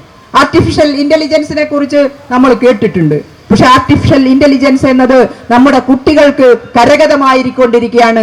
അധ്യാപകരെ അതിന് പ്രാപ്തരാക്കുകയാണ്. ഇവിടെ പൊതുവിദ്യാലയങ്ങളിൽ പഠിക്കുന്ന കുട്ടികൾ ആധുനിക ശാസ്ത്ര സാങ്കേതിക വിദ്യയെ ഉപയോഗപ്പെടുത്തി ലോകത്തെ നടക്കുന്ന എല്ലാ വിജ്ഞാന ശാഖകളെയും ബന്ധിപ്പിച്ച് ഉയർന്ന നിലവാരമുള്ള ഒരു പൊതുസമൂഹം, മതേതര സമൂഹം, അക്കാദമിക സമൂഹം, അത് വെച്ചുള്ള ഒരു സമ്പദ് വ്യവസ്ഥ ഇവിടെ കെട്ടിപ്പടുക്കുമെന്ന് പറയാൻ ഇവിടുത്തെ ഇങ്ങനെ ഒരു സംസ്ഥാന ഗവൺമെന്റിനല്ലാതെ മറ്റാർക്ക് കഴിയും? ആ ശ്രമം നടന്നുകൊണ്ടിരിക്കുകയാണ്. അപ്പോഴാണ് അതിന്റെ മുകളിൽ PM ശ്രീ ആയിട്ട്, വിദ്യാജ്യോതിയായിട്ട്, വിദ്യാ വളണ്ടിയറായിട്ട് നമുക്കൊരു ഒരു ഒരു ചെറിയൊരു അസുഖം ഉണ്ടായെന്ന് കണ്ട് നമുക്ക് എന്ത് ചെയ്യണം? നിരന്തര മൂല്യനിർണ്ണയമൊക്കെ നടത്തണം. അത് നമ്മൾ തീരുമാനിച്ചതാണ്. പക്ഷെ അത് നോക്കാൻ ആരും വരരുത്, അല്ലേ? അങ്ങനെ ചെറിയൊരു കുഴപ്പം നമുക്ക് ഉണ്ടായിരുന്നു. പക്ഷെ നിരന്തര മൂല്യനിർണ്ണയത്തിന്റെ ഗുണം എന്താണ്? അത് ശരിയും ശാസ്ത്രീയമാണ്. അപ്പം നോക്കി പോവുകയാണ്, കറക്റ്റ് ആയിട്ട് പോവുകയാണ്. പക്ഷെ ചില സമയത്ത് അങ്ങനെ ഒരു ചെറിയ പ്രതിസന്ധി ഉണ്ടായിട്ടുണ്ട്. അപ്പൊ നമ്മൾ അങ്ങനെ തന്നെ ചിന്തിക്കുന്ന ആളുകളാണ്. പക്ഷെ നമ്മുടെ അഭിപ്രായം എന്താണ്? നിരന്തരവും സമഗ്രവുമായ വിലയിരുത്തൽ ഓരോ ഘട്ടത്തിലും നടത്തണം. അതിന് അധ്യാപകർ നേതൃത്വം കൊടുക്കണം. മോണിറ്ററിംഗ് സംവിധാനം ശക്തമാക്കണം. അതിലൊരു അഭിപ്രായ വ്യത്യാസവും ഇല്ല. അതാണ് നമ്മുടെ ഉറച്ച അഭിപ്രായം. അഭിപ്രായം ഉള്ളപ്പോൾ നമുക്ക് എന്ത് ചെയ്യും? ചില ആളുകൾ വരുമ്പോൾ എന്തിനെ വന്നു എന്നൊക്കെ ചോദിക്കുന്ന ഒരു ചെറിയ സുഖം നമുക്ക് ഉണ്ട്. പക്ഷെ നമ്മൾ തിരുത്തണം. അത് നമ്മൾ പറയണം. ജനാധിപത്യ അവകാശമാകുമ്പോഴും പിന്തുണയായി വരുന്നവരെ നമ്മൾ സ്വീകരിക്കണം. അതിലൊരു സംശയമില്ല. മോണിറ്ററിംഗ് എന്ന് പറഞ്ഞാൽ അക്കാഡമിക പിന്തുണയാണ്. പക്ഷെ ഒരു കാര്യം ഞാൻ ഇതിവിടെ പറയുന്നത്, കേന്ദ്ര ഗവൺമെന്റ് ഇപ്പോൾ ഒരു പോർട്ടൽ ഉണ്ടാക്കിയിട്ടുണ്ട്. അതിന്റെ പേരാണ് വിദ്യാഞ്ജലി. നമ്മളത് SSK നോഡൽ ഏജൻസി ആക്കിയിട്ടുണ്ടെങ്കിൽ SSK ഇപ്പൊ ഇങ്ങനെ ഉരുണ്ട് കളിക്കുകയാണ്. ഇനി PM ശ്രീ പോലെ വിദ്യാഞ്ജലി നടപ്പിലാക്കിയില്ലെങ്കിൽ കാശില്ല എന്ന് പറയാൻ പോകുന്നു. വിദ്യാഞ്ജലിയിൽ വളണ്ടിയർമാരെ രജിസ്റ്റർ ചെയ്യാണ്. ഓരോ സ്കൂളിനും ഇഷ്ടപ്പെട്ട വളണ്ടിയർമാരെ രജിസ്റ്റർ ചെയ്യാം. ആ വളണ്ടിയർക്ക് നിങ്ങൾക്ക് അക്കാദമിക പിന്തുണ എന്ന പേരിൽ നിങ്ങളുടെ വിദ്യാലയത്തിൽ കടന്നു വരാം. ഇന്നല്ലെങ്കിൽ നാളെ മറ്റു സംസ്ഥാനങ്ങളിലെ പോലെ അധ്യാപകർക്ക് പകരം RSS വളണ്ടിയർമാരെ തിരികെ കയറ്റുന്നത് വരെ കാണാനിടയുള്ള രൂപത്തിൽ വിദ്യാഞ്ജലി സംവിധാനം വരെയാണ്. ഇതൊക്കെ ചോദ്യം ചെയ്യണ്ടേ? ഇതാണ് ഈ കേരളത്തിൽ ഇന്ത്യ രാജ്യത്ത് ഭരണാധികാരികൾ ചെയ്തുകൊണ്ടിരിക്കുന്നത്. അതുകൊണ്ട് നമ്മുടെ വിദ്യാഭ്യാസ മുന്നേറ്റത്തെ പ്രാവർത്തികമാക്കണം. അക്കാദമിക മേഖലയിൽ ഫലപ്രദമായി ഇടപെടണം. നിങ്ങളുടെ ഒരു ഇടപെടലിനും ഇവിടെ സാധ്യതയില്ല എന്ന് ബോധ്യപ്പെടുത്തുന്ന രൂപത്തിൽ ഉത്തരവാദപ്പെട്ട അധ്യാപക പ്രസ്ഥാനം എന്ന നിലയിൽ അക്കാദമിക മികവിന് വേണ്ടി അഹോരാത്രം പ്രവർത്തിക്കണം. അപ്പൊ ചിലർ ചോദിച്ചു, കലണ്ടർ ശാസ്ത്രീയാക്കുക എന്നാൽ സ്കൂളിൽ പോവാതിരിക്കുകയാണോ ചോദിച്ചു. അല്ലാന്ന് നമ്മൾ പറഞ്ഞു. ഇവിടെ അക്കാദമിക മികവ് വേണം. ഇവിടെ ഇന്ത്യ രാജ്യത്തിന് മാതൃകയായി കേരളത്തിന്റെ വികസനത്തിന് ആണിക്കല്ലായി കേരളത്തിലെ വിദ്യാഭ്യാസം മാറണം. കേരളത്തിന്റെ വികസനത്തിന് വേണ്ടി അതിനുള്ള ഡിമാൻഡാണ് നമ്മൾ വെച്ചത്. വിദ്യാഭ്യാസ കലണ്ടർ ശാസ്ത്രീയമാക്കുക എന്നത്. ഈ ശാസ്ത്രീയം എന്ന് പറയുന്നത് ചിലർക്ക് ഇഷ്ടമല്ല. വിദ്യാഭ്യാസ കലണ്ടർ ശാസ്ത്രീയമാക്കുക. ശാസ്ത്രീയം എന്ന് പറഞ്ഞാൽ 10 മണി മുതൽ 5 മണി വരെ പീരീഡ് ഇട്ട് പഠിപ്പിക്കുക എന്ന് ദുർവ്യാഖ്യാനം ചെയ്യാണ് DGമാർ. ശാസ്ത്രീയമാക്കുക എന്ന് പറഞ്ഞാൽ കുട്ടിയുടെ സമഗ്ര വികസനത്തിന് വേണ്ടി കുട്ടിക്ക് എല്ലാ തരത്തിലുമുള്ള പിന്തുണ നൽകുക എന്ന അടിത്തറ ബോധ്യപ്പെട്ട പ്രസ്ഥാനമാണ് KSTA. അതിന് സമയവും കാലവും നോക്കാതെ നമ്മൾ എല്ലാ കലാകായിക മേഖലയിലടക്കം പിന്തുണ കൊടുത്ത് പ്രവർത്തിക്കുന്ന പ്രസ്ഥാനമാണ് KSTA. ശനിയാഴ്ച വേണോ വേണ്ടേ എന്നതിനപ്പുറം ഈ കുട്ടികളുടെ വളർച്ചയ്ക്ക്, ഈ നാടിന്റെ വളർച്ചയ്ക്ക് സർവം സമർപ്പിക്കാൻ തയ്യാറായവരാണ് KSTA പ്രവർത്തകർ. ഒരു KSTA അധ്യാപികയോ നല്ലൊരു കേഡറോ ഉള്ള സ്കൂളിൽ അവിടുത്തെ അക്കാഡമിക പ്രവർത്തനങ്ങൾ ഭംഗിയായി നടക്കുന്നതിൽ നമ്മൾ സാക്ഷ്യമാണ്. മുൻ വിദ്യാഭ്യാസ മന്ത്രി പറഞ്ഞത് ഓർമ്മയുണ്ട്, നല്ലൊരു KSTA-കാരൻ ഉണ്ടെങ്കിൽ അവിടെ വിദ്യാലയം അക്കാഡമികമായി അത് പ്രതിഫലിക്കും. പക്ഷേ ഇപ്പത്തെ DGക്ക് മനസ്സിലാവില്ല. കോടതി പറഞ്ഞു എന്ന് പറഞ്ഞ് കൊണ്ടായി കൊടുത്തിരിക്കുകയാണ്. കോടതി പലതും പറയും. കോടതി പറയുമ്പോൾ നിയമമനുസരിച്ച് കോടതി പറയും, RTE പറയും, KER പറയും, ഒക്കെ പറയും. അപ്പൊ നമ്മുടെ വേർഷനെങ്കിലും അവതരിപ്പിക്കണ്ടേ? പഠനാനുബന്ധ പ്രവർത്തനങ്ങളുടെ സവിശേഷതയും ആവശ്യകതയെങ്കിലും അവിടെ പറഞ്ഞു കൊടുക്കണ്ടേ? RTE പരിശോധിക്കണ്ടേ? ഈ DG ബിയോണ്ട് പവർ അല്ലേ, ഹി ട്രാവൽഡ് ബിയോണ്ട് പവർ. ഇല്ലാത്ത അധികാരത്തിൽ കടന്നു കയറി ഇവിടെ പ്രതിസന്ധി ഉണ്ടാക്കാം എന്നാണ് ആഗ്രഹിച്ചത്. നമ്മൾ KSTA അക്കാദമികമായി നല്ല പിന്തുണ കൊടുത്ത് കേരളത്തിലെ വിദ്യാഭ്യാസം മുന്നോട്ട് കൊണ്ടുപോകണം ഏത് ഗവൺമെന്റ് ആയാലും എന്ന നിലപാടുള്ളവരാണ് KSTA-ക്കാരെങ്കിൽ ഇവിടെ അസ്വസ്ഥത സൃഷ്ടിക്കുകയാണ് ഉണ്ടായത്. അന്നേ നമ്മൾ DGയോട് പറഞ്ഞു, നമ്മൾ ജൂൺ 11 പറഞ്ഞു, ജൂലൈ 12 പറഞ്ഞു, ജൂലൈ 27 പറഞ്ഞു, പല നിവേദനങ്ങളായി പറഞ്ഞു, KIP യോഗം വിളിച്ചു പറഞ്ഞു, എല്ലായിടത്തും ഉറച്ചു പറഞ്ഞു ഇത് ആത്മഹത്യാപരമാണ്, ചർച്ച ചെയ്യണം, ഏകപക്ഷീയമായി നടപ്പിലാക്കരുത് എന്ന് ഓരോ ഘട്ടത്തിലും നമ്മൾ ബന്ധപ്പെട്ടവരെ അറിയിച്ചു. DGയെ വിശേഷിച്ചും പറഞ്ഞു. ഇപ്പം DG മിണ്ടാതിരിക്കുകയാണ്, തല കാഴ്ത്തിയിരിക്കുകയാണ്. ഇയാൾ ഒന്നും ചെയ്തില്ല, RTE പോലും നോക്കിയില്ല, നിയമങ്ങൾ പോലും പരിശോധിച്ചില്ല, കോടതി അലക്ഷ്യാണ്, കീഴടങ്ങാം എന്ന നിലപാടെടുത്തു. ഇപ്പൊ എന്തായി? KSTA പറഞ്ഞെടുത്തെത്തി കുട്ടിക്ക് മാനസിക ശാരീരിക വികസനം, കുട്ടിയുടെ പഠനാനുബന്ധ പ്രവർത്തനങ്ങൾ, കുട്ടിക്ക് ലെഷർ ടൈം എല്ലാം ചേരുമ്പോഴേ വിദ്യാഭ്യാസം പൂർണ്ണമാവൂ എന്ന് DGക്ക് പഠിപ്പിക്കേണ്ട ഗതികേടിലേക്ക് കേരളത്തിൽ DG മാറി. ഇപ്പൊ വീണ്ടും ചർച്ചയാണ്. ചർച്ച ചെയ്യുമ്പോ എങ്ങനെയെന്ന് വീണ്ടും ചർച്ച ചെയ്യണം. നിയമമനുസരിച്ച് ചർച്ച പോകാൻ കഴിയുള്ളൂ അല്ലേ? ഇന്ത്യ രാജ്യത്ത് വ്യവസ്ഥാപിതമായ നിയമം അനുസരിച്ച് കലണ്ടർ ഉണ്ടാക്കാൻ ചർച്ചയ്ക്ക് വരികയാണ്. ആ DGയോട് കണക്ക് ചോദിച്ചിട്ടുണ്ട്. അതല്ലേ ആദ്യം പറഞ്ഞത് എന്ന് വിരൽ ചൂണ്ടി ചോദിച്ചിട്ടുണ്ട്. ഇപ്പൊ എന്തായി? തോറ്റില്ലേ എന്ന് വില ചൂണ്ടി ചോദിച്ചിട്ടുണ്ട്. പക്ഷെ കേരളത്തിൽ ഒരു കലണ്ടർ വേണം. ഇപ്പൊ ജനാധിപത്യ ചർച്ച വേണം. ചിലരൊക്കെ കൊണ്ടാലേ പഠിക്കൂ. നമ്മൾ ജൂൺ 11 വലിയൊരു സമരം നടത്തി. എല്ലാ തസ്തികകളും ഒഴിഞ്ഞുകിടക്കുകയാണ്. ഒരു ട്രാൻസ്ഫർ നടന്നില്ല, ഒരു പ്രമോഷൻ നടന്നില്ല, ഒന്നും നടന്നില്ല. ആയിരക്കണക്കിന് ഫയലുകൾ കെട്ടിക്കിടക്കുകയാണ്. അത്യുഗ്രൻ സമരം നമ്മൾ നടത്തി DG ഓഫീസിൽ. ഉദ്യോഗസ്ഥരുടെ അലംഭാവത്തിനെതിരെ, ഈ ഏകപക്ഷീയമായ കലണ്ടർ രൂപീകരിച്ചതിനെതിരെ. തുടർന്ന് എന്തുണ്ടായി? ഇപ്പൊ അദാലത്ത് നടക്കുക. ഇന്ന് കോഴിക്കോട് അദാലത്ത് നടക്കുകയാണ്. എന്തായിരുന്നു? നമ്മളെ DGയെ മാത്രം പറയണ്ട, നമ്മളെ AODAമാർക്കൊക്കെ ലേശ അസുഖമുണ്ട്. അവർ അപ്രൂവലിന് കൊടുത്താൽ തള്ളുകയാണ്, അല്ലെങ്കിൽ അയക്കുകയാണ്. എല്ലാ നിയമവും ഭിന്നശേഷി നിയമത്തിന്റെ ഭാഗമായ ക്ലാരിഫിക്കേഷൻ മുഴുവൻ വന്നിട്ടും വർഷങ്ങൾ പണിയെടുക്കുന്ന അധ്യാപകരോട് നീതി കാണിക്കാതെ, അവർക്ക് അപ്രൂവൽ നൽകാതെ, കാരണങ്ങൾ നോക്കാതെ തള്ളിക്കൊണ്ടിരിക്കുന്നതാണ് ഇവിടുത്തെ ഉദ്യോഗസ്ഥന്മാർ ചെയ്തതെങ്കിൽ ഈ അദാലത്തിലൂടെ അതിന്റെ വലിയൊരു വിഭാഗം പരിഹരിച്ചിരിക്കുന്നു. എറണാകുളത്ത് നടന്ന അദാലത്തിൽ ഒരു സ്കൂളിൽ ഒരാളെ തട്ടി നിന്ന ഒരു അപ്രൂവൽ പ്രശ്നം 100 ആളെ അപ്രൂവൽ കിട്ടിയിട്ടാണ് പരിഹരിച്ചത്.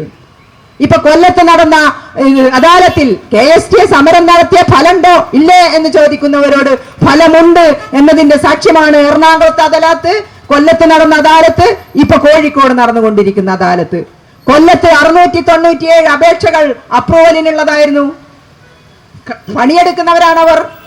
അതിൽ 488 പരിഹരിച്ചു. സാങ്കേതികമായ വിഷയമുള്ളത് പരിശോധിക്കാൻ വെച്ചു. പക്ഷെ ഒരു നിയമ തടസ്സവും ഇല്ലാതെ ചില ഉദ്യോഗസ്ഥന്മാർക്ക് ഈ ക്ലാരിഫിക്കേഷൻ വിടുന്ന ഒരു അസുഖമുണ്ട്. ആ അസുഖത്തിന്റെ ദുരന്തം അടക്കം പരിഹരിക്കപ്പെടാൻ ഈ അദാലത്തിലൂടെ ഒരു പരിധിവരെ നമുക്ക് കഴിഞ്ഞു. അപ്പൊ സംഘടന എന്തിന് എന്ന് ചോദിക്കുമ്പോൾ സംഘടന കോടതിയും 220 മാത്രമല്ല, സംഘടന അധ്യാപകരുടെ ഓരോ പ്രശ്നത്തിലും ഇടപെടുകയാണ്. ചിലത് പരിഹരിക്കപ്പെടും, ചിലത് നീണ്ട ഡിമാൻഡായി നിൽക്കും, അടുത്ത തവണ ആവർത്തിക്കാതിരിക്കുമെന്ന് ഉറപ്പുവരുത്താൻ നമുക്ക് കഴിയാണ്. KPSTക്കാരനല്ല മറ്റു സംഘടനക്കാരൊക്കെ ചിലപ്പോൾ കോടതിയിൽ പോകും. പോരാടി നേടണം എന്ന നിലപാടാണ് ഇപ്രാവശ്യം ഇതുവരെ നമ്മളെടുത്ത്. മാറ്റം വേണമെന്ന് പിന്നെ ആലോചിക്കാം. ഈ സമൂഹത്തിനെ കൂടെ നിർത്തി സമൂഹത്തിന്റെ ആവശ്യമായി സമ്മർദ്ദശേഷിയായി വളരണം എന്നാണ്, സമരശേഷിയായി വളരണം എന്നാണ് KSTയുടെ കാഴ്ചപ്പാട് ഏത് ഡിമാൻഡിന്റെ കാര്യത്തിലും. ഇപ്പൊ ഒന്ന് നോക്കൂ, ഉച്ചഭക്ഷണ പദ്ധതി, അത് ബ്രാൻഡിങ്ങാ. എത്ര കൊടുത്താലും പറയും കേന്ദ്രത്തിന്റെ ഉച്ചഭക്ഷണ പദ്ധതി അല്ലേ. കേരളത്താലിന് മാത്രമേ ഈ അഡീഷണൽ ന്യൂട്രീഷൻ പ്രോഗ്രാം ഉള്ളൂ. മുട്ടയും പാലും ഒക്കെ കൊടുക്കുന്നത് കേരളത്തിലാണ്. അപ്പൊ അതും പറയും കേന്ദ്ര പദ്ധതി. അപ്പൊ കേരളത്തിലെ ഗവൺമെന്റ് എന്ത് ചെയ്തു? അതൊന്ന് ബൈഫർക്കേറ്റ് ചെയ്തു. കേന്ദ്രം തരുന്നത് ഒന്ന്, കേരളത്തിന്റെ അഡീഷണൽ ന്യൂട്രീഷൻ കേരള ബജറ്റ് അത് 231 കോടി, അത് അഡീഷണൽ വെച്ചു. അപ്പൊ നമ്മൾ കേരളത്തിലെ ഗവൺമെന്റ് പ്രഖ്യാപിച്ചു ഇനി മുട്ടയും പാലും ഇപ്പോഴത്തെ മാർക്കറ്റ് റേറ്റൻസ്, മാർക്കറ്റ് എക്കണോമിക്സ് ആൻഡ് സ്റ്റാറ്റിസ്റ്റിക്സ് വിഭാഗം തരുന്ന മാർക്കറ്റ്, ഏതെങ്കിലും കച്ചവടക്കാരന്റെ അതിനനുസരിച്ച് പരിഷ്കരിക്കും. നിയമസഭയിൽ അംഗീകരിച്ചു. എന്നിട്ടും ചിലർക്ക് സംശയം, ഇവൻ പോയാ നടക്കുന്നത്, ഇവൻ പോയാൽ ബജറ്റ് ഉണ്ടാവുമോ, ഇവൻ പോയാൽ പൈസ കിട്ടുമോ, ഇവൻ പോയാൽ കോടതി പോയാൽ പൈസ കിട്ടുമോ, പരിശോധിക്കണം എന്ന് പറയുന്നല്ലാതെ. അപ്പൊ തന്നെ ആളുകൾക്ക് സംശയമായി. 21.5 രൂപ മുട്ടയ്ക്കും പാലിനും ഈ കേരളത്തിലെ ഗവൺമെന്റ് പേപ്പർ പോയി, ഫയൽ പോയി, ആദ്യം തന്നെ ബജറ്റിൽ അംഗീകരിച്ച് മുന്നോട്ട് പോയിട്ടും ഞങ്ങളാണ് എട്ടുകാലി മമ്മൂഞ്ഞിമാർ എന്ന് പറയുന്നുണ്ടെങ്കിൽ അത് അംഗീകരിക്കാൻ കഴിയൂ? ഇവിടെ നമ്മൾ ആവശ്യപ്പെടുന്ന പല ഡിമാൻഡുകളും നമുക്ക് ഘട്ടം ഘട്ടമായി പരിഹരിക്കാൻ കഴിയുന്നുണ്ട്. ചില സാമ്പത്തിക പ്രതിസന്ധികളുടെ പ്രശ്നമായി ഉണ്ടാവുന്ന പ്രശ്നങ്ങൾ ഒഴികെ ഒരു പരിധിവരെ നമുക്ക് പരിഹരിക്കാൻ കഴിഞ്ഞിട്ടുണ്ട്. ജോലി സംരക്ഷണം അടക്കമുള്ള മുദ്രാവാക്യങ്ങൾ വെച്ച് നമ്മൾ മുന്നിൽ സമരം നടത്തി. ഇപ്പൊ വീണ്ടും അത് വേണ്ടി വരുന്നു എന്നത് ഒരു ചെറിയ വിഷമുണ്ട്, അത് നമ്മൾ അറിയണം. ജോലി സംരക്ഷണം എന്ന മുദ്രാവാക്യം ഒരു കാലത്ത് ഇല്ലാതാവുകയും വീണ്ടും ആ മുദ്രാവാക്യം വരികയും ചെയ്യുന്നുണ്ടെങ്കിൽ പൊതുവിദ്യാലയങ്ങൾ കാര്യക്ഷമമായി ഒന്നും കൂടി ശ്രദ്ധിക്കണം. അതിനുള്ള പിന്തുണയാണ് KST നൽകിക്കൊണ്ടിരിക്കുന്നത്. ഇവിടെ രാജ്യത്തിന്റെ വികസനത്തിന് വേണ്ടി കോടാനുകൂടി സംഭാവന ചെയ്യുന്ന സംസ്ഥാനം പോലുള്ള, കേരളം പോലുള്ള സംസ്ഥാനങ്ങൾക്ക് വരുമാനം നിഷേധിക്കുന്നു. അപ്പൊ ചിലർ പറയുന്നത് പൂട്ടിപ്പോയിക്കൂടെ? ആന്റണിന്റെ പൂട്ടിപ്പോണ കാലല്ല, ഇവിടെ വർദ്ധിപ്പിച്ചിരിക്കുന്നു. ഇവിടെ തനത് വരുമാനത്തിൽ 65% വീതം വർദ്ധിപ്പിച്ചിട്ടാണ് നമ്മൾ പിടിച്ചു നിൽക്കുന്നത്. കേന്ദ്ര ഗവൺമെന്റിന്റെ ഔദാര്യം കൊണ്ടല്ല. കേന്ദ്ര ഗവൺമെന്റ് കടമെടുപ്പ് പരിധി വെട്ടിക്കുറച്ചിരിക്കുകയാണ്. കേന്ദ്ര ഗവൺമെന്റ് കിഫ്ബിയെ അടക്കം കടമരുതിയിൽ ഉൾപ്പെടുത്തിയിരിക്കുകയാണ്. കേന്ദ്ര ഗവൺമെന്റ് ഗ്രാന്റ് വെട്ടിച്ചൊരുക്കിയിരിക്കുകയാണ്. 57,000 കോടി രൂപ ഒരു വർഷം പിടിച്ചു വെച്ചാൽ എന്നിട്ടും നമ്മൾ അതിജീവിക്കുകയാണ്. അതിന്റെ ഇടയ്ക്ക് വെള്ളപ്പൊക്കം വന്നു. അപ്പൊ ചിലര് പറയുന്നു അത് ഇത്ര കോടിയല്ലേ, അത്ര കോടിയല്ലേ. ഒരു നാടായ പോയാൽ 1 കോടി മതിയോ? ഒരു നാടല്ല, 3-4 ഗ്രാമങ്ങൾ ഒലിച്ചു പോയ നാട്ടിൽ എന്ത് വേണം? അത് നിങ്ങളെ ഗവൺമെന്റ് അല്ലേ എന്ന് ആരെങ്കിലും പറയോ? മനുഷ്യത്തുള്ളവർ പറയോ? പറഞ്ഞിട്ടില്ല, പറയില്ല. എല്ലാ അധ്യാപക സംഘടനകളോടും സർവീസ് സംഘടനകളോടും മുഖ്യമന്ത്രി നേരിട്ട് ചർച്ച നടത്തി. മുഖ്യമന്ത്രി സംസാരിച്ച് 5 ദിവസത്തെ ശമ്പളത്തിൽ കുറയാത്ത സംഖ്യ ഗഡുക്കളായി നൽകാമെന്ന് സെറ്റോയും ഫെറ്റോയും ജോയിന്റ് കൗൺസിലും എല്ലാവരും അംഗീകരിച്ച് ഈ കേരളത്തിൽ പ്രഖ്യാപിച്ചു. അപ്പോഴല്ലേ നമ്മൾ മനുഷ്യനാവുക? ഏത് കൊടിയാണെങ്കിലും ഏത് നിറമാണെങ്കിലും എപ്പോഴാണ് നമ്മൾ മനുഷ്യനാവുക? പ്രതിസന്ധിയിൽ ഓടിയെത്തുമ്പോഴാണ്. നമ്മൾ ഓടിയെത്തിയല്ലോ. ഈ സാലറി ചലഞ്ചിനെ 5 ദിവസത്തെ ശമ്പളത്തെ ബാധിക്കാതെ തന്നെ 100ഉം 200ഉം 500ഉം കൊടുത്ത് 1 കോടി ചോദിച്ചപ്പോൾ 1,56,87,431 രൂപ നമുക്ക് കിട്ടിയല്ലോ. ഇവിടെ മനുഷ്യരുണ്ട്, ഇവിടെ KSTക്കാരുണ്ട്, സാലറി ചലഞ്ചിന് പിന്തുണ കൊടുത്തവരുണ്ട്, ഡെഫർമെന്റ് ഓർഡർ കത്തിക്കാതെ മാന്യമായി സമൂഹത്തോടൊപ്പം നിന്നവരുണ്ട്, കോവിഡിലും നിപ്പയിലും സാധാരണക്കാരനുമായി താങ്ങായവരുണ്ട്. അതാണ് KST എന്ന് ഈ 1.5 കോടിയിലൂടെ നമ്മൾ തെളിയിച്ചിരിക്കുകയാണ്. ഇനിയും ഈ വയനാടിനെ റീബിൽഡ് ചെയ്യാൻ, വയനാടിനൊപ്പം നിൽക്കാൻ KSTA തീരുമാനിച്ചിരിക്കുന്നു. നമ്മൾ അപ്പോൾ അപ്പോൾ ഇവിടെ വേണം നമുക്കുണ്ടാവുന്നതാണ്. അത് അവർക്കല്ലേ? പണ്ട് പെൻഷൻ പോയപ്പോഴും അതാ പറഞ്ഞേ അല്ലേ? അത് നമ്മളെ ബാധിക്കൂലല്ലോ, ഇത് മറ്റവരല്ലേ. അന്ന് നമ്മൾ പറഞ്ഞു ഇത് ഭാവിക്കു കൂടിയുള്ളതാണ്, നിങ്ങൾക്കാർക്കും വെറുതെ കിട്ടിയതല്ല, പോരാടി നേടിയത് പുതുതലമുറക്ക് കൊടുക്കാൻ ചരിത്ര നിയോഗമുള്ളവരാണ് അധ്യാപകരും ജീവനക്കാരും എന്ന് പറഞ്ഞത് ഓർമ്മയുണ്ടാവും. PFRDA നിയമം പിൻവലിക്കാൻ, പങ്കാളിത്ത പെൻഷൻ പദ്ധതി ഉപേക്ഷിക്കാൻ. അന്നും ചിലർ ഈ ജാതി ഞൊടിഞ്ഞായം പറഞ്ഞിട്ട് നിങ്ങളെയല്ലേ നമ്മളെയല്ലേ. ഇപ്പൊ വയനാട് കത്തുമ്പോഴും ടീച്ചറെ നിങ്ങളല്ലേ, ഇവിടെ പൊട്ടിയ പടിയും കഴിഞ്ഞില്ലേ. ഈ കേരളത്തിന്റെ പ്രത്യേകത 14 ജില്ലയിലും എന്തും സംഭവിക്കാം. അങ്ങനെ ലെവലൊന്നുമല്ല. ചിലയിടത്ത് കടൽ കയറും, ചിലയിടത്ത് പൊട്ടിച്ചാടും, ചിലയിടത്ത് അല്ലേ. എപ്പോഴും ഏത് വമ്പനും ഒരു നിമിഷം കൊണ്ട് ജീവിതം പോകാം. നിരപരാധികൾക്കും കൂടുതൽ നിരപരാധികളാണ്, ചില വമ്പനും അതിൽ കുടുങ്ങും, സ്വാഭാവികമാണ്. നമുക്ക് ഓർമ്മയില്ലേ സാലറി ചലഞ്ചിന് 10,000 ചോദിച്ചിട്ട് തരാത്ത മാഷ് എറണാകുളത്ത് ചെന്നപ്പോ 50,000 തന്നു.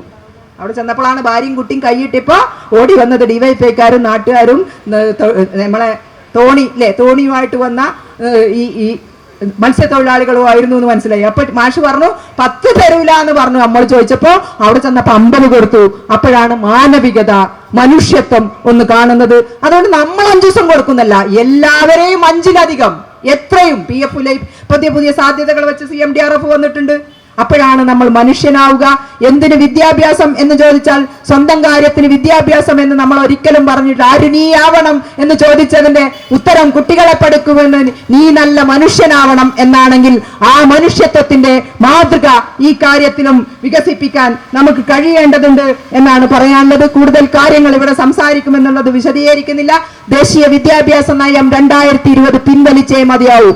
ഇത് രാജ്യത്തിന്റെ മതേതരത്വത്തെ, രാജ്യത്തിന്റെ നിലനിൽപ്പിനെ അപകടപ്പെടുത്തി ഹിന്ദുത്വത്തിലേക്ക് പുതുതലമുറയെ കൂട്ടിക്കൊടുക്കാനുള്ള മനുസ്മൃതിയുടെ സ്ത്രീവിരുദ്ധ ദളിത് വിരുദ്ധ കാലത്തിലേക്ക്, ചാതുർവർണ്ണയത്തിന്റെ കാലത്തിലേക്ക് ഈ നാടിനെ പരിവർത്തിപ്പിക്കാനുള്ള ലക്ഷ്യത്തോടെ കോർപ്പറേറ്റുകൾക്ക് കൂടി അതിന്റെ ഇടയിൽ കൊയ്ത്തു നൽകാൻ കഴിയുന്ന രൂപത്തിൽ രൂപീകരിച്ചിട്ടുള്ളതാണ് ശക്തമായ സമരം. ദേശീയ തലത്തിലും സംസ്ഥാന തലത്തിലും ജില്ലാ തലത്തിലും എല്ലായിടത്തും നടത്തിക്കൊണ്ട് മാത്രമേ ഇതിനെതിരെയുള്ള പ്രതിഷേധവും പ്രതിരോധവും നമുക്ക് മുന്നോട്ട് കൊണ്ടുപോകാൻ കഴിയേണ്ടതുണ്ട്. നമ്മൾ ഒരു കാലത്തെ മുദ്രാവാക്യം നിങ്ങൾ ശ്രദ്ധിച്ചു അറിയില്ല, ഇപ്പോഴും മുദ്രാവാക്യമാണ്. എന്താണ് മുദ്രാവാക്യം വെച്ചൊന്നും ഉണ്ടായിരുന്നില്ല. എന്താണ്? ഇംഗ്ലീഷ് അധ്യാപകരെ ലാംഗ്വേജ് ആക്കി. എന്തുകൊണ്ടാ? ഇംഗ്ലീഷ് നിലവാരം വേണം. ഇംഗ്ലീഷ് ഡിഗ്രി കഴിഞ്ഞവര്, ഇംഗ്ലീഷ് BEd കഴിഞ്ഞവര് പഠിപ്പിക്കട്ടെ. അത് എല്ലാ കൊല്ലത്തെയും അതിന്റെ ഫലം എന്താ? 4 ഡിവിഷൻ ആണെങ്കിൽ അവിടെ ഇംഗ്ലീഷ് ടീച്ചർ ഉണ്ടായിരുന്നില്ല. അപ്പൊ നമ്മൾ ഒരു ഡിമാൻഡ് വിജയിച്ചു. പക്ഷെ എന്തുണ്ടായി? ഡിമാൻഡ് വിജയിച്ചില്ല എന്ന് പറയാൻ കഴിയില്ല. ഇവിടെ ഇംഗ്ലീഷ് ലാംഗ്വേജ് ടീച്ചർ വന്നിരിക്കുന്നു. ചെറിയ സ്കൂളിലും ഇംഗ്ലീഷിന് അധ്യാപകരുണ്ടായിരിക്കും. പ്രായോഗികവൽക്കരിച്ചപ്പോ 30 അധികം 25-ലധികം ഡിവിഷനുകളുള്ള സ്കൂളിൽ, അത് കേരളത്തിൽ മലപ്പുറം ജില്ലയിലും കുറച്ച് കോഴിക്കോടും ഒരു 10 തിരുവനന്തപുരത്തും ആകെ ഒരു 100-ന്റെ താഴെയുള്ള ഒരു പ്രശ്നമാണ്. പക്ഷെ ബേസിക്കായി അക്കാദമികമായ മുന്നേറ്റം എന്ന രൂപത്തിൽ ഇംഗ്ലീഷ് വിഷയം പരിഹരിച്ചിരിക്കുന്നു. അപ്പോഴാണ് നമ്മളെ ടീച്ചർ എവിടെ പോവും? ഇംഗ്ലീഷ് വെക്കുമ്പോൾ ഈ പാറ്റേൺ അനുസരിച്ച് KER അനുസരിച്ച് സ്റ്റാഫ് പാറ്റേൺ നിശ്ചയിക്കുമ്പോൾ ചില സ്കൂളുകളിൽ 1-2 കുറയാണ്, കൂടുതൽ ഡിവിഷനിലോടത്ത് കൂടുതൽ കുറയാണ്. അവിടെ നമ്മൾ ഇടപെട്ടിട്ടുണ്ട്. ഒരാളുടെയും തൊഴിൽ അതിന്റെ പേരിൽ നഷ്ടപ്പെടില്ല എന്ന് ഉറപ്പുവരുത്താനുള്ള ഇടപെടലുമായി നമ്മൾ മുന്നോട്ട് പോവുകയാണ്. അതിനുള്ള കണക്കെടുപ്പ് നടത്തുകയാണ്. എന്തായാലും അവരെ സംരക്ഷിച്ചുകൊണ്ട് തന്നെ എങ്ങനെ ഇത് നടപ്പിലാക്കണമെന്ന ആലോചനയിലാണ് കേരളത്തിലെ ഗവൺമെന്റ്. അതിനു മുമ്പ് ഉദ്യോഗസ്ഥന്മാർക്ക് ധൃതി കാണിക്കേണ്ട കാര്യമില്ല. സമ്മർദ്ദമായി, പോരാട്ടമായി നമ്മൾ അവരെ സംരക്ഷിച്ചിരിക്കും. അതാണ് KSTA ഈ മുദ്രാവാക്യത്തിന്റെ എക്സ്റ്റൻഷൻ എന്ന നിലയിൽ ഇവിടെ പറയാനുള്ളത്. പിന്നെ മെഡിസപ്പാണ്. കിട്ടിയവനുണ്ട്, കിട്ടാത്തവനുണ്ട്. കിട്ടിയാൽ മുണ്ടില്ല, കിട്ടാത്തവൻ പറയും. ഇവിടെ തന്നെ 1 ലക്ഷം കിട്ടിയവരുണ്ട്, 30,000 കിട്ടിയവരുണ്ട്, 40,000 കിട്ടിയവരുണ്ട്, 50,000 കിട്ടിയവരുണ്ട്, മുട്ടുമാറ്റി വരച്ചവരുണ്ട്, തിമിരം നടത്തിയവരുണ്ട്. ആദ്യം ഗംഭീരായി മെഡിസപ്പ് പ്രാവർത്തികമായി. ഈ മാഷന്മാരെ കുറിച്ച് ഓറിയന്റൽ ഇൻഷുറൻസ് കമ്പനിക്ക് വലിയ ധാരണ ഉണ്ടായിരുന്നില്ല. വെറുതെ കിട്ടിയാൽ എല്ലാവരും അല്ല, ചില കേസിൽ മുട്ടുമാറ്റില്ല, ആയുർവേദം കൊണ്ട് നോക്കാന്ന് വിചാരിച്ചു ഒരു മുട്ടുമാറ്റി. കോർപ്പറേറ്റ് ഫണ്ട് 1 കൊല്ലം കൊണ്ട് തന്നെ കഴിഞ്ഞു. ഏത് ഇൻഷുറൻസിനാണ് ഈ 33 ലക്ഷം ആളുകൾക്ക് 500 രൂപ? ഓറിയന്റലിന് ന്യായീകരിക്കല്ല, കരാറ് വെക്കുമ്പോൾ നമ്മൾ ഇൻഷുറൻസ് കുറയണ്ടല്ലോ. ഓറിയന്റലിന് ന്യായീകരിക്കല്ല. 500 രൂപ കൊണ്ട് ഈ 33 ലക്ഷം ആളുകൾക്ക് മുഴുവൻ ചികിത്സയും കവർ ചെയ്യാമെന്ന് കരുതുന്ന ഒരു ഇൻഷുറൻസ് ഇപ്പം ഇല്ല. പക്ഷേ അവര് തെറ്റിദ്ധരിച്ചു ഇത്ര ആള് കിട്ടുമ്പോൾ ലാഭാവും. ക്ഷോര കരാറ് പാളി. ഇപ്പോ ചില നിയന്ത്രണങ്ങൾ അവർ വെച്ചിട്ടുണ്ട്. ഇത് പക്ഷെ ലാസ്റ്റ് ഇയർ ആണ്. കിട്ടില്ല എന്ന് പറയരുത്, കൊടുത്തതിന്റെ ഇരട്ടി പണം അവർ ചെലവഴിച്ചിട്ടുണ്ട്. കോർപ്പസ് ഫണ്ടിലെ പണം മുഴുവൻ തീർന്നിട്ടുണ്ട്.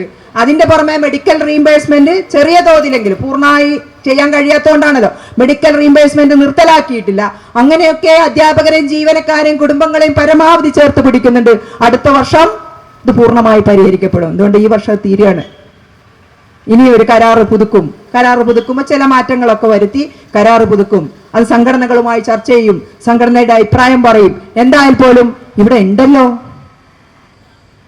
വർഷങ്ങൾ കാത്തുനിന്ന് ഒന്നും കിട്ടാതെ യു ആർ ഇൻ ക്യൂ എന്ന് മാത്രം കേട്ടിരുന്ന കാലത്ത് നിന്ന് അല്ലെ ചില നിബന്ധനകളോടെയെങ്കിലും മെഡിസെപ്പ് കിട്ടുന്ന ഒരു സാഹചര്യമുണ്ട്. ചില പ്രായോഗിക വിഷമങ്ങൾ ഉണ്ടായിട്ടുണ്ടെങ്കിൽ പോലും കിട്ടിയോര് കിട്ടിയെന്നും കിട്ടാത്തത് ഇന്നതുകൊണ്ടാണ് എന്നും അത് പരിഹരിക്കണമെന്നും കേരളത്തിലെ ഇടതുപക്ഷ ജനാധിപത്യ മുന്നണി ഗവൺമെന്റിന് ബാലഗോപാൽ മിനിസ്റ്റർക്ക് നല്ല ധാരണയുണ്ട്. അതിന്റെ ചർച്ചകൾ ആരംഭിച്ചിരിക്കുന്നു.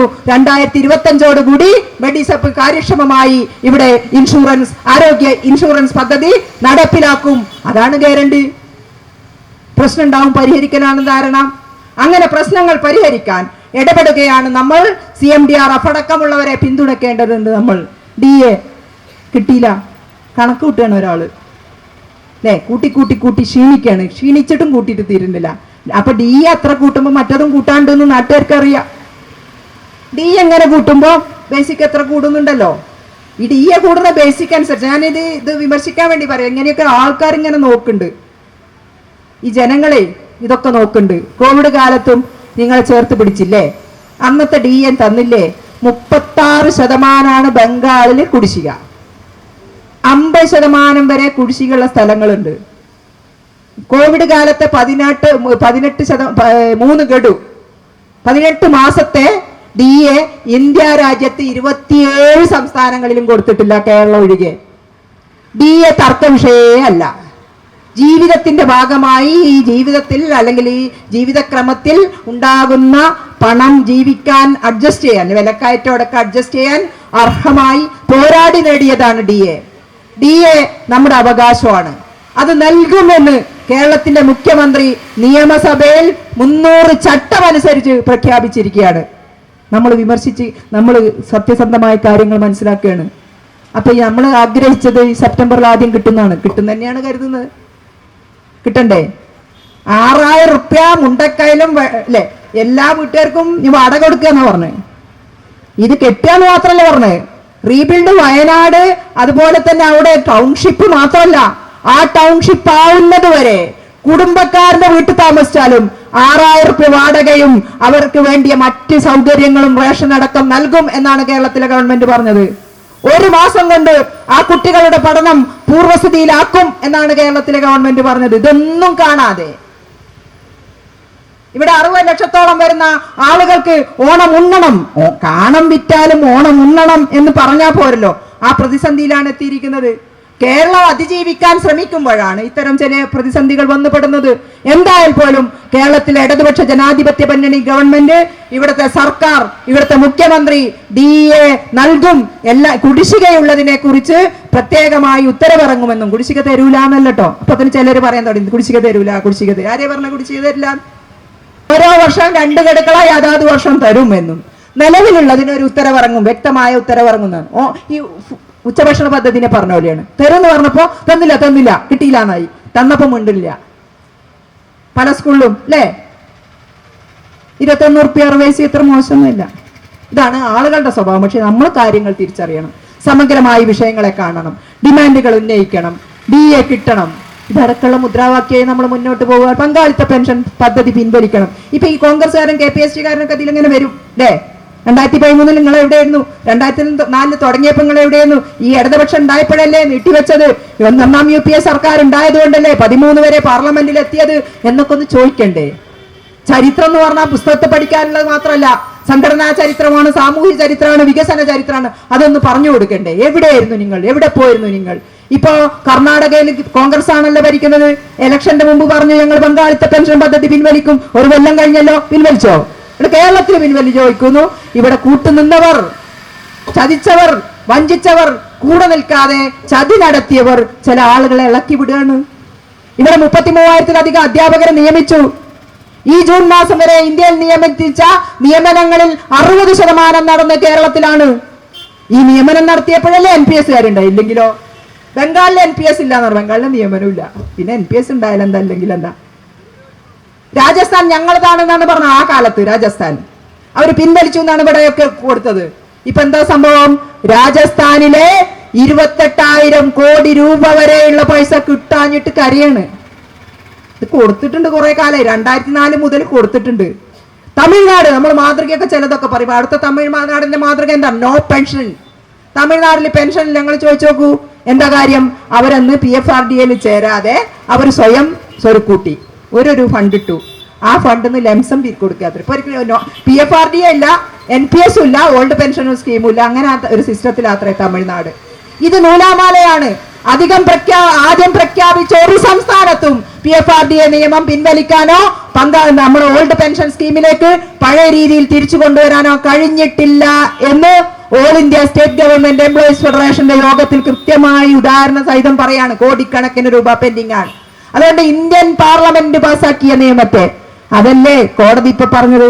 KERന്റെ മുകളിലാണ് RTE അല്ലെ? ഇത് രണ്ടും ഒന്ന് തന്നെയാണ്. KERും KEന്റെ മുകളിലാണ് RTE. എന്തുകൊണ്ടാണ്? ഇന്ത്യൻ പാർലമെന്റ് പാസാക്കിയ നിയമമാണ്. അപ്പൊ കേരള സംസ്ഥാനത്തിന് PFRDA നിയമം പിൻവലിക്കാൻ കഴിയോ? PFRDA നിയമം പിൻവലിക്കാൻ കഴിയില്ല. അതുകൊണ്ട് PFRDA നിയമം പിൻവലിക്കുക എന്ന മുദ്രാവാക്യം ഉയർത്തി ഓൾ ഇന്ത്യ തലത്തിൽ ഈ അധ്യാപകരും STFI അടക്കമുള്ളവർ ശക്തമായ സമ്മർദ്ദശേഷിയായി മുന്നോട്ട് പോകാനാണ് തീരുമാനിച്ചു. പോരാടുകയല്ലാതെ പോംവഴിയില്ല. പോരാടാം ഈ കോർപ്പറേറ്റ് കമ്മ്യൂണൽ അജണ്ടക്കെതിരെ, ഇവിടുത്തെ വർഗീയ ശക്തികൾക്കെതിരെ, മനുഷ്യത്വത്തിന് വേണ്ടി, ഈ രാജ്യത്തിന് വേണ്ടി നാളെയും പോരാടാൻ ഈ ചെങ്കൊടി പ്രസ്ഥാനങ്ങളെ ഉണ്ടാകൂ എന്ന് ഓർമ്മപ്പെടുത്തി. എന്താപ്പൊന്നല്ല, ഇതിന്റെയൊക്കെ ഫലമാണ് ഈ ചൂടാണ്, ഈ തീയാണ് മാത്രമേ പാർലമെന്റിൽ പ്രതിഫലിക്കൂ. അവിടെ ഇരിക്കണോന് അത്ര വേവലാതില്ല. 93% കോടീശ്വരനാണ്. തെരുവിൽ വേവലാതി ഉണ്ടാവുന്ന, ചൂടുണ്ടാവുന്ന കർഷകരുടെയും കർഷക തൊഴിലാളികളുടെയും ജീവനക്കാരുടെയും സ്ത്രീകളുടെയും കുട്ടികളുടെയും പൊതുസമൂഹത്തിന്റെ ആകെ തിളച്ചുമറിയുന്ന പോരാട്ടങ്ങളുടെ ചൂട് പാർലമെന്റിൽ എത്താതെ ഈ ഒരു കൊച്ചു സംസ്ഥാനത്തെ മാത്രം വെച്ചുകൊണ്ട് ഒരു രാജ്യത്തിന് മുന്നോട്ട് പോകാൻ കഴിയില്ല.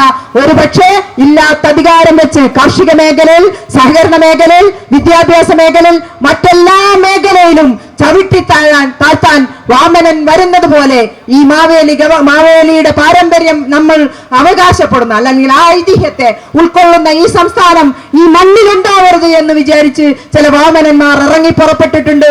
അവകാശങ്ങൾ തന്നേ തീരൂ, DA വേണം എന്ന് പറയുമ്പോ ഈ സംഘടനയും ഈ പ്രക്ഷോഭകാരികളും പഠിപ്പിച്ചത് അവകാശങ്ങൾ ചോദിക്കാനുള്ള അവകാശബോധം കൂടിയാണ്. അതുകൊണ്ട് ഇന്ത്യയിൽ നിന്ന്, കേന്ദ്ര സർക്കാരിൽ നിന്ന് അർഹമായതെല്ലാം വാങ്ങിയെടുക്കാനുള്ള പോരാട്ടങ്ങളായി ഈ പോരാട്ടത്തെ നമുക്ക് വികസിപ്പിക്കേണ്ടതുണ്ട്. നേടാനുള്ള ചെറിയ ചെറിയ കാര്യങ്ങൾ നമുക്ക് നേടാൻ കഴിയും. സംഘടന എന്ന നിലയിൽ അതിന് ഉറപ്പ് നൽകിയാണ്. അതോടൊപ്പം ദീർഘദൃഷ്ടിയോടെ രാഷ്ട്രീയ ലക്ഷ്യം വെച്ച് ഇവിടെ ഉണ്ടാകേണ്ട മുന്നേറ്റത്തെ സാധ്യമാവുന്ന രൂപത്തിൽ അവകാശ പോരാട്ടങ്ങൾക്ക് ഈ ചെങ്കൊടി പ്രസ്ഥാനം KSTA മുന്നിലുണ്ടാവും എന്ന് ഉറപ്പു നൽകിക്കൊണ്ട് എല്ലാവരെയും KSTA